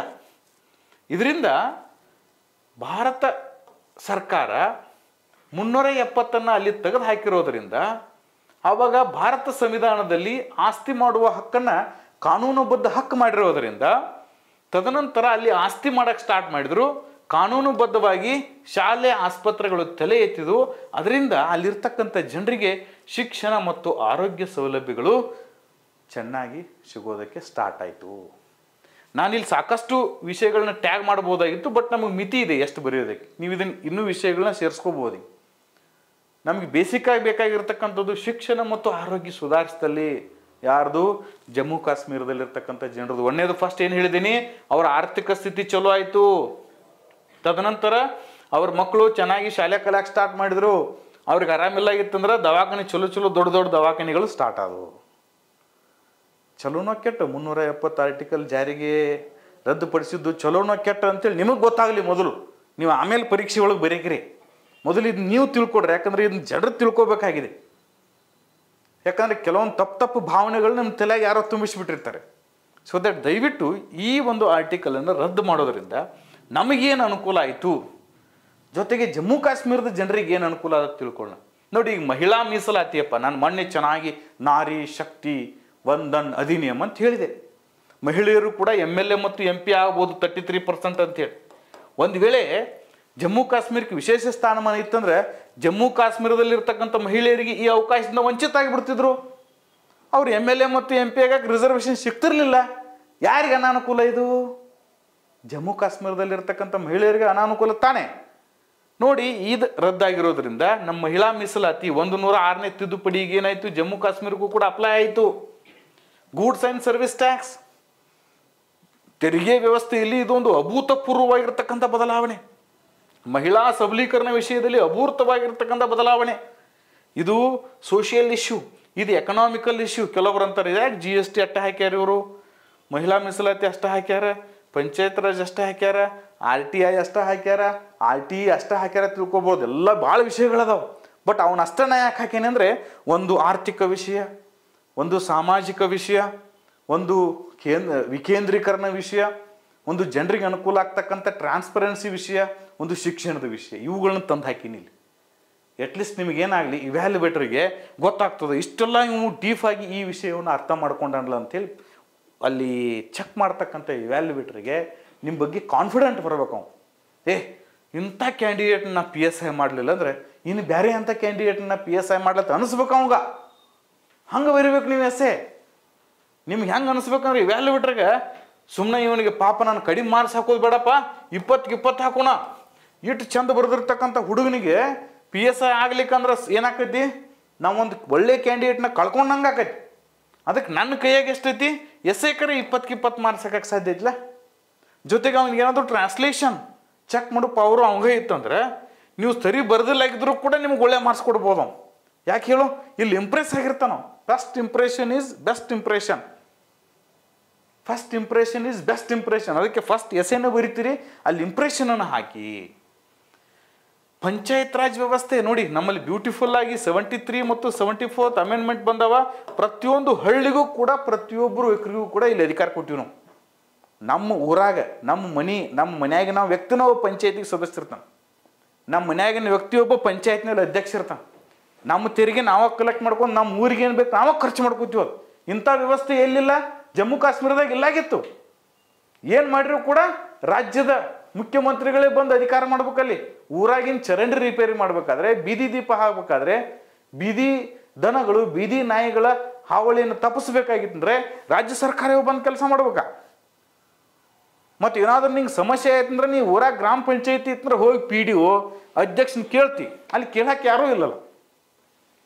ಎಷ್ಟು ಅದ್ಭುತವಾಗಿರ್ತಕ್ಕಂತಹ ವಿಷಯದಿಂದ ಜಮ್ಮು ಕಾಶ್ಮೀರದವ್ರು ಏನಾಗಿದ್ರು, ವಂಚಿತರಾಗಿದ್ರು ಅನ್ನೋದು ನಿಮಗೆ ಗೊತ್ತಾಗ್ತದೆ. ರೈಟ್ ಟು ಎಜುಕೇಷನ್ ನೋಡಿ, ರೈಟ್ ಟು ಎಜುಕೇಷನ್, ಶಿಕ್ಷಣದ ಹಕ್ಕು 21A ಸೇರಿಸಿದ್ರಲ್ಲ ನಮಗೆ. ಜೊತೆಗೆ ಮೂಲಭೂತ ಕರ್ತವ್ಯದಲ್ಲಿ 11ನೇ ಸೇರಿಸಿರಲ್ಲ. ಅದು ಇರಲಿಲ್ಲ ಜಮ್ಮು ಕಾಶ್ಮೀರದವರಿಗೆ, ಇದು ರದ್ದಾಗೋದ್ರಿಂದ ಬಂತವ್ರಿಗೆ. ರೈಟ್ ಟು ಇನ್ಫಾರ್ಮೇಷನ್ ನೋಡಿ, ಮಾಹಿತಿಯನ್ನು ಪಡೆಯುವ ಹಕ್ಕು ನೋಡಿ. ನೀವು PSI ಪರೀಕ್ಷೆಯಲ್ಲಿ ಏನು ಬರಿತಿರಲ್ಲ, ಇದನ್ನ ನೀವು ಮುಂದೆ ಬರೆದಿರ್ತಕ್ಕಂತಹ ಆನ್ಸರ್ ಸೀಟನ್ನು ರೈಟ್ ಟು ಇನ್ಫಾರ್ಮೇಷನ್ ಮೂಲಕ ತೊಗೋಬೋದು ನೀವು 10 ರೂಪಾಯಿದಾಗ. ಇಂಥ ಒಂದು ಇನ್ವೆನ್ಷನನ್ನು ಭಾರತ ಸರ್ಕಾರ ಮಾಡಿದೆ. ಈ ಒಂದು ಇನ್ವೆನ್ಷನ್ ಎದಕ್ಕಿಲ್ಲ, ಜಮ್ಮು ಕಾಶ್ಮೀರಕ್ಕಿಲ್ಲ. ಹಾಗಾದರೆ ಒಂದು ಕಣ್ಣಿಗೆ ಬೆಣ್ಣೆ, ಇನ್ನೊಂದು ಕಣ್ಣಿಗೆ ಸುಣ್ಣ ಅಂತಾಗಲ್ಲ. ನಿಮಗರೆ ಅನ್ಸತ್ತೈತೋ ಇಲ್ಲೋ? ಇದ್ರ ಬಗ್ಗೆ ನಿಮಗೆ ಏನು ಅನ್ಸತ್ತಿತ್ತಂದ್ರೆ ದಯವಿಟ್ಟು ಕಾಮೆಂಟ್ ಮಾಡಿರಿ. ಇದ್ರ ಬಗ್ಗೆ ನನಗೇನು ಇದು ಗೊತ್ತಿಲ್ಲಾಗಿತ್ತು, ಅದು ನಂಗೆ ತಿಳಿತು ಅಂತ. ಅಥವಾ ನೀವು ಹೇಳೋದು ತಪ್ಪತ್ತಿತ್ತಿಲ್ಲ ಅದನ್ನಾರ ಕಮೆಂಟ್ ಮಾಡಿರಿ. ನಾ ಇದ್ರ ಬಗ್ಗೆ ಹಿಂಗೆ ತಿಳ್ಕೊಂಡೇನಿ, ನಂದು ಏನಾರ ತಪ್ಪಿತ್ತಂದ್ರೆ ಸರಿ, ಇದು ನೀವು ತಿಳ್ಕೊಂಡು ತಪ್ಪತ್ತಿದ್ರೆ ಕಮೆಂಟ್ ಮಾಡಿ ನೋಡೋಣ. ನಾ ತಪ್ಪಿತ್ತಂದ್ರೆ ಮತ್ತೆ ಹುಡುಕ್ಯಾಡ್ತೀನಿ ಎಲ್ಲರೇ. ನನಗೆ ಹಿಂಗೆ ಅನ್ಸತ್ತೈತಿ ಇದರಿಂದ. ಯಾಕಂದ್ರೆ ಸಾಕಷ್ಟು ಮಾರ್ಕೆಟ್ದಾಗಿರ್ತಕ್ಕಂಥ ಎಸ್ಸೆಗಳನ್ನ ಚೆಕ್ ಮಾಡಿದೆ, ನಾನು ತರಿಸ್ಕೊಂಡೆ. ಬರೀ ಅವ್ರ ಸಂವಿಧಾನದಲ್ಲಿರ್ತಕ್ಕಂಥ ವಿಷಯಗಳು ಏನದಾವಲ್ಲ ಅದನ್ನು ಬರೆದು ಏನು ರದ್ದಾತು, ಏನಿತ್ತು, ಹೆಂಗೆ ರದ್ದಾತು ಅಟ್ಟ ಹೇಳ್ಯಾರ. ಅದರ ವಾಟ್ ಆರ್ ದ ಇಂಪ್ಲಿಕೇಶನ್ಸ್, ಸಾಮಾನ್ಯ ಜನರ ಮೇಲೆ ಏನು ಪರಿಣಾಮ ಬೀರತ್ತೈತಿ, ಇದು ನನ್ನ ಮೇಲೆ ಏನು ಪರಿಣಾಮ ಬೀರ್ತಾ ಇದೆ, ನಾನೇ ಜಮ್ಮು ಕಾಶ್ಮೀರದಾಗಿದ್ದರೆ ನನ್ನ ಮೇಲೆ ಏನು ಪರಿಣಾಮ ಬೀರ್ತಾ ಇದೆ, ನಮ್ಮ ತಂದೆ ತಾಯಿ ಮೇಲೆ ಏನು ಪರಿಣಾಮ ಬೀರ್ತಾ ಇದೆ, ನಮ್ಮ ಊರ ಮೇಲೆ ಏನು ಪರಿಣಾಮ ಬೀರ್ತದೆ ಎಲ್ಲೂ ಬರೆದಿಲ್ಲ. ಸೊ ದಟ್ ಇಂಥ ಇಂಪ್ಲಿಕೇಶನ್ಸ್ಗಳನ್ನ ನೀವು ಬರೆದಾಗ ನಿಮ್ಗೆ ಒಳ್ಳೆಯ ಮಾರ್ಕ್ಸ್ಗಳು ಬರ್ತವೆ. ನೋಡಿ, ಈ ಆರ್ಟಿಕಲ್ ರದ್ದಾಗೋದ್ರಿಂದ ಯಾರ್ಯಾರಿಗೆ ಹೆಂಗೆ ಅನುಕೂಲ ಆಯಿತು ಅಂತಕ್ಕಂಥ ಡಿಸ್ಕಷನನ್ನು ನಾವಿಲ್ಲಿ ಮಾಡಿದ್ದೇವೆ. ಇದಾದ ನಂತರ 370 ರದ್ದು ಮಾಡಿದ ತಕ್ಷಣ ಇದನ್ನು ರದ್ದು ಮಾಡಿದ್ದನ್ನು ಪ್ರಶ್ನಿಸಿ ಹಲವಾರು ಜನರು ಏನಾಗ್ತಾರೆ ಅಂದರೆ ಸುಪ್ರೀಂ ಕೋರ್ಟ್ಗೆ ಹೋಗ್ತಾರೆ. ಆವಾಗ ಸುಪ್ರೀಂ ಕೋರ್ಟ್ ಏನು ಮಾಡ್ತೈತೆ ಅಂದರೆ ತೀರ್ಪನ್ನು ಕೊಡ್ತದೆ ಇತ್ತೀಚೆಗೆ. ಹಾಗಾಗಿ ಇವತ್ತು ನಾವು ಇದನ್ನು ಎಸ್ಸೆ ಮಾಡೋ ಪರಿಸ್ಥಿತಿ ಬಂದಿದೆ. ಒಂದು ವೇಳೆ ತೀರ್ಪು ಏನಾದರೂ ಈಗ ನೀಡಿಲಾಗಿತ್ತಂದರೆ, ಇದು 4 ವರ್ಷ ಹಿಂದೆ ರದ್ದಾಗಿತ್ತಲ್ಲ, ಇದು ಪೊಲೀಸ್ ಸಬ್ ಇನ್ಸ್ಪೆಕ್ಟರ್ ನಿಮ್ಮ ಎಕ್ಸಾಮಿನೇಷನ್ದಾಗ ಈ ಕ್ವಶನ್ ಕೇಳ್ತಿದ್ರೋ ಇಲ್ಲೋ ಗೊತ್ತಿಲ್ಲ. ಈ ರದ್ದಾಗಿತ್ತು 11 ಡಿಸೆಂಬರ್ 2023ನೇ ಇಸ್ವಿ. ತಿಳಿತಾ? ಕೆಲವೇ ದಿನಗಳ ಹಿಂದೆ ಈ 370ನೇ ಆರ್ಟಿಕಲ್ ರದ್ದು ಮಾಡಿದ್ದನ್ನು ಸಂವಿಧಾನಬದ್ಧವಾಗಿದೆ ಅಂತಕ್ಕಂಥ ತೀರ್ಪನ್ನು ಸುಪ್ರೀಂ ಕೋರ್ಟ್ ಕೊಟ್ಟಿರೋದ್ರಿಂದ ನಾವು ಇದನ್ನ ಎಸ್ಸೆ ಬರೆದು ಪಾಠ ಮಾಡ್ತಕ್ಕಂಥ ಪರಿಸ್ಥಿತಿ ಬಂದಿದೆ. ಈ ಒಂದು ಸುಪ್ರೀಂ ಕೋರ್ಟಿನ ಈ ಒಂದು ನ್ಯಾಯಪೀಠದಲ್ಲಿ 5 ಜನ ನ್ಯಾಯಮೂರ್ತಿಗಳಿದ್ದರು. ಈ ಒಂದು ಏನು ಪಿಟಿಷನ್ಸ್ಗಳು ಬಂದಿತ್ತಲ್ಲ, 370ನೇ ಆರ್ಟಿಕಲ್ ರದ್ದು ಮಾಡಿದ್ದು ಸಂವಿಧಾನ ಬಾಹಿರ ಅಂಥೇಳಿ ಏನು ಪಿಟಿಷನ್ಸ್ಗಳು ಬಂದಿತ್ತಲ್ಲ, ಅವುಗಳನ್ನು ಸ್ಟಡಿ ಮಾಡೋದಕ್ಕೆ 5 ಜನ ನ್ಯಾಯಮೂರ್ತಿಯವರಿಗೆ ಒಂದು ಸಂವಿಧಾನ ಪೀಠವನ್ನು ಸುಪ್ರೀಂ ಕೋರ್ಟ್ ರಚಿಸುತ್ತೆ. ಜುಲೈ 3, 2023 ಮತ್ತೊಂದು ದಿನಾಂಕ ಬಂತು ನೋಡಿ, ನೆನ್ಪಿಟ್ಕೋಬೇಕು ಇದನ್ನು. ಇದೇ ಇಂಪಾರ್ಟೆಂಟ್. ಇದರಲ್ಲಿ ಉಳಿದೆಲ್ಲ ಕತೆ ಬರ್ದಂಗೆ ಬರಿತೀವಿ, ಬಟ್ ಇವೇನದಾವಲ್ಲ ಇವುಗಳನ್ನ ನಾವೇನು ಮಾಡ್ತೀವಿ, ದಿನಾಂಕಗಳನ್ನ ನೆನಪಿಟ್ಕೋಬೇಕು. ಜುಲೈ 3, 2023ರಂದು ನ್ಯಾಯಮೂರ್ತಿಗಳ ಮುಂದೆ ಈ ಅರ್ಜಿ ಬರ್ತದ. ಆಗಸ್ಟ್ 2, 2023 ಇಸ್ವಿಯಂದು ಇದನ್ನು ವಿಚಾರಣೆ ಸ್ಟಾರ್ಟ್ ಮಾಡ್ತಾರೆ. ಡಿಸೆಂಬರ್ 11, 2023ಕ್ಕೆ ತೀರ್ಪು ಕೊಡ್ತಾರೆ. ಆ ತೀರ್ಪಿನಾಗ ಏನು ಹೇಳ್ತಾರೆ ಅಂದ್ರೆ 370ನೇ ಆರ್ಟಿಕಲನ್ನು ರದ್ದು ಮಾಡಿರ್ತಕ್ಕಂಥ ಕೇಂದ್ರ ಸರ್ಕಾರದ ನಿರ್ಧಾರ ಸರಿ ಇದೆ ಅಂತೇಳಿ ತೀರ್ಪನ್ನು ಕೊಡ್ತಾರೆ. ಹಾಗಾದರೆ ಇಷ್ಟೇ ತೀರ್ಪು ಕೊಟ್ರ ಅಥವಾ ತೀರ್ಪಿನಲ್ಲಿ ಇನ್ನೇನೆಲ್ಲ ಇತ್ತು ಅಂತಕ್ಕಂಥದ್ದನ್ನು ಏನು ಮಾಡೋಣ, ನಾವಿಲ್ಲಿ ಡಿಸ್ಕಷನ್ ಮಾಡೋಣ. ಓಕೆ, ರದ್ದು ಮಾಡಿರ್ತಕ್ಕಂಥ ಕ್ರಮ ಏನೋ ಸರಿ, ಆದರೆ ಕೇಂದ್ರ ಸರ್ಕಾರ ಇದನ್ನು ರದ್ದು ಮಾಡೋದರೊಂದಿಗೆ ಮತ್ತೇನು ತಪ್ಪುಗಳನ್ನ ಮಾಡಿತ್ತು, ಆ ತಪ್ಪುಗಳನ್ನು ತಿದ್ದುಕೊಳ್ಳೋದಕ್ಕೆ ಸುಪ್ರೀಂ ಕೋರ್ಟ್ ಕೇಂದ್ರ ಸರ್ಕಾರಕ್ಕೆ ನಿರ್ದೇಶನವನ್ನು ನೀಡುತ್ತೆ. ನೀವು ಏನು ಮಾಡಿದ್ದೀರಿ, ಜಮ್ಮು ಕಾಶ್ಮೀರಕ್ಕೆ ವಿಶೇಷ ಸ್ಥಾನಮಾನ ಕೊಟ್ಟದ್ದನ್ನು ರದ್ದು ಮಾಡಿದ್ದು ಸರಿ, ಆದರೆ ಆ ಜಮ್ಮು ಕಾಶ್ಮೀರನ್ನು ತೆಗೆದು ಹೋಗಿ 2 ಕೇಂದ್ರಾಡಳಿತ ಪ್ರದೇಶ ಯಾಕೆ ಮಾಡಿರಿ? ಅದನ್ನು ರಾಜ್ಯದ ಸ್ಥಾನಮಾನವನ್ನು ಯಾವ ಅಧಿಕಾರದ ಬಲದಿಂದ ತೆಗೆದಾರೆ ನೀವು? ಸಂವಿಧಾನದ ವಿಧಿ 3 ಓದಿ ನೋಡ್ರಿ ನೀವು. ಆರ್ಟಿಕಲ್ 3 ಆಫ್ ಇಂಡಿಯನ್ ಕಾನ್ಸ್ಟಿಟ್ಯೂಷನ್ ಏನು ಹೇಳುತ್ತೆ ಅಂದರೆ, ಯಾವುದೇ ರಾಜ್ಯದ ರಚನೆ, ಸರಹದ್ದು, ಹೆಸರು ಬದಲಾವಣೆ ಪೂರ್ವದಲ್ಲಿ ಆ ರಾಜ್ಯದ ವಿಧಾನಮಂಡಲದ ಅಭಿಪ್ರಾಯಕ್ಕೆ ರಾಷ್ಟ್ರಪತಿಯವರು ಸೂಕ್ತ ಸಮಯವನ್ನು ನೀಡಬೇಕು ಅಂದಿದೆ. ಆದರೆ ಅಲ್ಲಿ ವಿಧಾನಮಂಡಲ ಅಸ್ತಿತ್ವದಲ್ಲಿ ಇಲ್ಲದೇ ಇರತಕ್ಕಂಥ ಪರಿಸ್ಥಿತಿಯಲ್ಲಿ ಅದ ಕಡೆ ಏನೋ ಅಭಿಪ್ರಾಯ ಕೇಳಲಾರದೆ ರಾಜ್ಯವನ್ನು ತೆಗೆದು ಕೇಂದ್ರಾಡಳಿತ ಪ್ರದೇಶವನ್ನು ನೀವೇನಾದರೂ ಮಾಡಿದಿರಿ ಅಂದರೆ ಭಾರತವು ರಾಜ್ಯಗಳ ಒಕ್ಕೂಟ ಆಗುವ ಬದಲು ಮುಂದೊಂದು ದಿವಸ ಕೇಂದ್ರಾಡಳಿತಗಳ ಒಕ್ಕೂಟವಾಗುತ್ತದೆ ಅಂತಕ್ಕಂಥ ಕಳವಳವನ್ನು ವ್ಯಕ್ತಪಡಿಸ್ತದೆ. ಯಾಕಂದರೆ ಆರ್ಟಿಕಲ್ 1ರಲ್ಲಿ ಹೇಳ್ತಾರೆ, ಭಾರತವು ಒಂದು ರಾಜ್ಯಗಳ ಒಕ್ಕೂಟವಾಗಿದೆ, ಭಾರತವು ಒಂದು ರಾಜ್ಯಗಳ ಒಕ್ಕೂಟವಾಗಿದೆ. ಈ ಥರ ಕೇಂದ್ರ ಸರ್ಕಾರ ಆ ರಾಜ್ಯಗಳ ಒಪ್ಪಿಗೆ ಇರಲಾರ್ದ, ಅದಕ್ಕೆ ಸೂಕ್ತ ಸಮಯವನ್ನು ಕೊಡದೆ ಎಲ್ಲ ರಾಜ್ಯಗಳನ್ನು ಕೇಂದ್ರಾಡಳಿತ ಪ್ರದೇಶಗಳನ್ನ ಮಾಡಿ ನಾನೇ ಆಡಳಿತ ಮಾಡ್ತೀನಿ ಕೇಂದ್ರೀಕೃತ ವ್ಯವಸ್ಥೆ ಅಂದರೆ ಮುಂದೊಂದು ದಿವಸ ಭಾರತವು ರಾಜ್ಯಗಳ ಒಕ್ಕೂಟ ಆಗಂಗಿಲ್ಲ, ಇದೊಂದು ಕೇಂದ್ರಾಡಳಿತಗಳ ಒಕ್ಕೂಟ ಆಗ್ತದೆ ಅಂಥೇಳಿ ಕಳವಳವನ್ನು ವ್ಯಕ್ತಪಡಿಸುತ್ತೆ ಸುಪ್ರೀಂ ಕೋರ್ಟ್. ಅದಕ್ಕೆ ಏನು ಹೇಳ್ತದೆ ಅಂದರೆ, ನೀವು ಕೂಡಲೇ ಈ ಜಮ್ಮು ಕಾಶ್ಮೀರಕ್ಕೆ ರಾಜ್ಯದ ಸ್ಥಾನಮಾನವನ್ನು ಕೊಡಿ, ಜೊತೆಗೆ ಸೆಪ್ಟೆಂಬರ್ 30, 2024 ಒಳಗಾಗಿ ಆ ರಾಜ್ಯಕ್ಕೆ ಚುನಾವಣೆ ನಡೆಸಿ ಅಲ್ಲೊಬ್ಬರನ್ನ ಮುಖ್ಯಮಂತ್ರಿಯನ್ನಾಗಿ ಮಾಡಬೇಕು ಅಂಥೇಳಿ ಕೇಂದ್ರ ಸರ್ಕಾರಕ್ಕೆ ಮತ್ತು ಚುನಾವಣಾ ಆಯೋಗಕ್ಕೆ ನಿರ್ದೇಶನವನ್ನು ನೀಡುತ್ತೆ. ಇದಾದ ನಂತರ ನಾವು ಪ್ರಬಂಧದ ಕೊನೆಯ ಒಂದು ಅಂಶಕ್ಕೆ ಬರೋಣ, ಉಪಸಂಹಾರ. ಯಾವ ಥರ ಈ ಪ್ರಬಂಧವನ್ನು ಮುಕ್ತಾಯಗೊಳಿಸೋಣ? ಒಳ್ಳೆಯ ಆರಂಭವನ್ನು ಮಾಡಿದ್ದೀವಿ, ವಿಷಯ ಮಾತ್ರ ಸಾಕಷ್ಟು ಹಾಕಿದ್ದೀವಿ. ಇನ್ನು ಜಸ್ಟ್ ಉಪಸಂಹಾರ ಅಗದಿ ಹೆಂಗಿರಬೇಕಂದ್ರೆ ಒಂದು ಸಲಹಾತ್ಮಕ ವಿಷಯ, ಒಂದು ಖುಷಿಯ ಸಮಾಚಾರ, ಏನೋ ಗೆದ್ದಿವಿ ಅಂತಕ್ಕಂಥ ಒಂದು ಬಿಮ್ ಇರಬೇಕು. ಯಾಕಂದರೆ ಸಂವಿಧಾನ ಜಾರಿಗೆ ಬಂದು ಇವತ್ತಿಗೆ 73 ವರ್ಷಗಳಾಯಿತು. ಇಲ್ಲಿ ತನಕ ಆ ಒಂದು ವಿಶೇಷ ಸ್ಥಾನಮಾನವನ್ನು ಯಾರೂ ಕೂಡ ರದ್ದು ಮಾಡೋಕ್ಕಾಗಿಲ್ಲಾಗಿತ್ತು. ರದ್ದು ಮಾಡಿದ ನಂತರ ಸುಪ್ರೀಂ ಕೋರ್ಟ್ಗೆ ಪಿಟಿಷನ್ಗೆ ಹೋದಾಗ ಇನ್ನೂ ಕೂಡ ಸುಪ್ರೀಂ ಕೋರ್ಟ್ ಏನು ಹೇಳ್ತದೆ ಅಂತಕ್ಕಂಥ ಗೊಂದಲದಾಗ ನಾವು ಇದ್ದೀವಿ. ಸುಪ್ರೀಂ ಕೋರ್ಟು ಈಗ ಅದನ್ನು ರದ್ದು ಮಾಡಿರ್ತಕ್ಕಂಥ ಕ್ರಮ ಸರಿ ಅಂತ ಹೇಳಿದಾಗ ಇದೊಂದು ವಿಜಯದ ಸಂಕೇತ. ಹಾಗಾಗಿ ನಾವು ಉಪಸಂಹಾರವನ್ನು ಹೆಂಗೆ ಬರೀಬೇಕಂದ್ರೆ, ಬದಲಾವಣೆ ಜಗದ ನಿಯಮ, ಹಳಿದ ಅಪ್ಪ ಹಾಕಿದ ಆಲದ ಮರ ಅಂಥೇಳಿ ಅದಕ್ಕೆ ನೇನು ಹಾಕೊಳ್ಳೋಕ್ಕಾಗಲ್ಲ. ಕಾಲಕ್ಕೆ ತಕ್ಕಂತೆ ಕಾಲೋಪಕ್ವಾದಂತೆ ಬದಲಾವಣೆಯನ್ನು ಮಾಡ್ಕೋಬೇಕಾಗ್ತದೆ. ಬದಲಾವಣೆಗಳು ಹೊಸ ಮನ್ವಂತರಕ್ಕೆ ದಾರಿಯನ್ನು ಮಾಡಿಕೊಡ್ತವೆ. ನೀವಾದರೂ ಹಾಗೆ ನೀವು ಅನ್ಕೊಂತಿರ್ತೀರಿ, ನಂದೇಲಿ ಏನು ನೌಕರಿ ಹಾಕೈತಪ್ಪ, ನನಗೆಲ್ಲಿ ಪೊಲೀಸ್ ಆಗಕ್ಕೆ ಸಾಧ್ಯತೆ, ನನಗೆಲ್ಲಿ PS ಆಗಕ್ಕೆ ಸಾಧ್ಯತೆ ಅಂಥೇಳಿ ನಿಮ್ಮದು ನೀವು ಅನ್ಕೋತಿರ್ತೀರಿ. ಬಟ್ ಇವತ್ತು ಬದಲಾಗ್ರಿ, ನಾನು ಕೂಡ ಪೊಲೀಸ್ ಸಬ್ ಇನ್ಸ್ಪೆಕ್ಟರ್ ಆಗ್ಬೋದು, ಈ ಥರ essay ಬರೆದರೆ ಪೊಲೀಸ್ ಸಬ್ ಇನ್ಸ್ಪೆಕ್ಟರ್ ನಾನು ಕೂಡ ಆಗ್ಬೋದು, ನಾನು ಒಳ್ಳೆಯ essayಯನ್ನು ಬರಿಬೋದು ಅಂತಕ್ಕಂತಹ ಬದಲಾವಣೆಯನ್ನು ಇವತ್ತು ನೀವು ಮಾಡ್ಕೊಳ್ಳಿ. ಅದು ನಿಮ್ಮ ಹೊಸ ಮನ್ವಂತರಕ್ಕೆ ದಾರಿಯನ್ನು ಮಾಡಿಕೊಡ್ತದೆ. ಜೊತೆಗೆ ಸಂವಿಧಾನದ ಆಶಯ ಏನಂತಂದ್ರೆ, ಕಾನೂನಿನ ಎದುರಿಗೆ ಎಲ್ಲರೂ ಸಮಾನರು, ಐಕ್ಯತೆ, ಭ್ರಾತೃತ್ವ ಮತ್ತು ಇವು ಸಂವಿಧಾನದ ಮೂಲ ಆಶಯ ಆಗಿರ್ತಕ್ಕಂತಹ ಕಾನೂನಿನ ಮುಂದೆ ಸಮಾನತೆ, ಐಕ್ಯತೆ, ಭ್ರಾತೃತ್ವ, ಇದನ್ನು ನಾವು ಸಾಧಿಸಿದಂಗಾಗಿದೆ. ಇದು ಸಾಧನೆ ಆಗಬೇಕಾದ್ರೆ ಇಡೀ ಭಾರತೀಯರು ಒಂದೇ ಧ್ವಜ, ಒಂದೇ ಕಾನೂನು ಅಗತ್ಯ ಇತ್ತು. ಸಂವಿಧಾನದ ಜಾರಿ ಬಂದು 73 ವರ್ಷಗಳ ನಂತರ ಇದಕ್ಕೊಂದು ಅಂತಿಮ ಮೊಳೆ ಬಿದ್ದಿದೆ. ಅಂತಿಮ ಮೊಳೆಯನ್ನು ಹೊಡೆಯಲಾಗಿದೆ. ಕೇಂದ್ರ ಸರ್ಕಾರ ಶೀಘ್ರವೇ ಜಮ್ಮು ಕಾಶ್ಮೀರಕ್ಕೆ ರಾಜ್ಯದ ಸ್ಥಾನಮಾನವನ್ನು ಕೊಟ್ಟು ಚುನಾವಣೆ ಜರುಗಿಸುವ ಮೂಲಕ ಅಖಂಡ ಭಾರತದ ಕನಸುಗಾರ ಸರ್ದಾರ್ ವಲ್ಲಭಭಾಯ್ ಪಟೇಲ್ ಅವರ ಆತ್ಮಕ್ಕೆ ಶಾಂತಿ ಸಿಗುವಂತೆ ಆಗಲಿ ಅಂತಕ್ಕಂಥದ್ದು ನಮ್ಮೆಲ್ಲರ ಬಯಕೆಯಾಗಿದೆ. ಈ ರೀತಿಯಾಗಿ ಪ್ರಬಂಧಗಳನ್ನು ನೀವು ಮಂಡಿಸಿದರೆ ಪೊಲೀಸ್ ಸಬ್ ಇನ್ಸ್ಪೆಕ್ಟರ್ ಪರೀಕ್ಷೆಯಲ್ಲಿ 20ಕ್ಕೆ 20 ಅಂಕಗಳನ್ನ ಪಡಿಬೋದು ಅಂತ ಹೇಳ್ತಾ ನನ್ನ ಪ್ರಬಂಧವನ್ನು ವಾಚ್ ಮಾಡಿದ್ದಕ್ಕೆ ನಿಮಗೆಲ್ಲರಿಗೂ ಕೂಡ ಧನ್ಯವಾದಗಳು. ಮತ್ತು ನಿಮಗೆ PDF ಬೇಕಾಗಿತ್ತಂದರೆ ನಂದು ವಾಟ್ಸಪ್ ಚಾನಲ್ ಇದೆ, ಆ ಚಾನಲ್ಗೆ ಜಾಯ್ನ್ ಆಗಿ, ಅಥವಾ ಟೆಲಿಗ್ರಾಮ್ದಲ್ಲಿ ಬನಶಂಕರಿ ಸರ್ ಅಂಥೇಳಿ ಒಂದು ಟೆಲಿಗ್ರಾಮ್ ಗ್ರೂಪ್ ಇದೆ, ಅಲ್ಲೂ ಕೂಡ ನಾನು ನನ್ನ ಪ್ರಬಂಧಗಳನ್ನ ಹಾಕ್ತಾ ಇರ್ತೀನಿ. ತಾವಲ್ಲಿ ಆ ಗ್ರೂಪಿಗೆ ಜಾಯ್ನ್ ಆದರೆ ನನ್ನ ಎಲ್ಲ ಮಾಹಿತಿಗಳು ನಿಮಗೆ ಲಭ್ಯವಾಗುತ್ತೆ ಅಂತ ಹೇಳ್ತಾ, ಈ ಪ್ರಬಂಧ ನಿಮಗೆ ಇಷ್ಟ ಆಗಿದ್ದರೆ ಕಮೆಂಟ್ ಬಾಕ್ಸ್ನಲ್ಲಿ ಯಾವುದು ಇಷ್ಟ ಆಯಿತು ಅಂತಕ್ಕಂಥದ್ದು ಹೇಳಿ, ಅಥವಾ ತಮಗೆ ಇಷ್ಟ ಆಗಲಿಲ್ಲ ಅಂದರೂ ಕೂಡ ಈ ವಿಷಯ ನಂಗೆ ಇಷ್ಟ ಆಗಲಿಲ್ಲ ಸರ್, ಇದನ್ನು ಬದಲಾಯಿಸಬೇಕಂತ ಹೇಳಿ ನಾನು ಬದಲಾವಣೆಯನ್ನು ಮಾಡ್ಕೊಳ್ತೀನಿ ಅಂತ ಹೇಳ್ತಾ ಎಲ್ಲರಿಗೂ ಕೂಡ ಶುಭವಾಗಲಿ. ಬಾಯ್.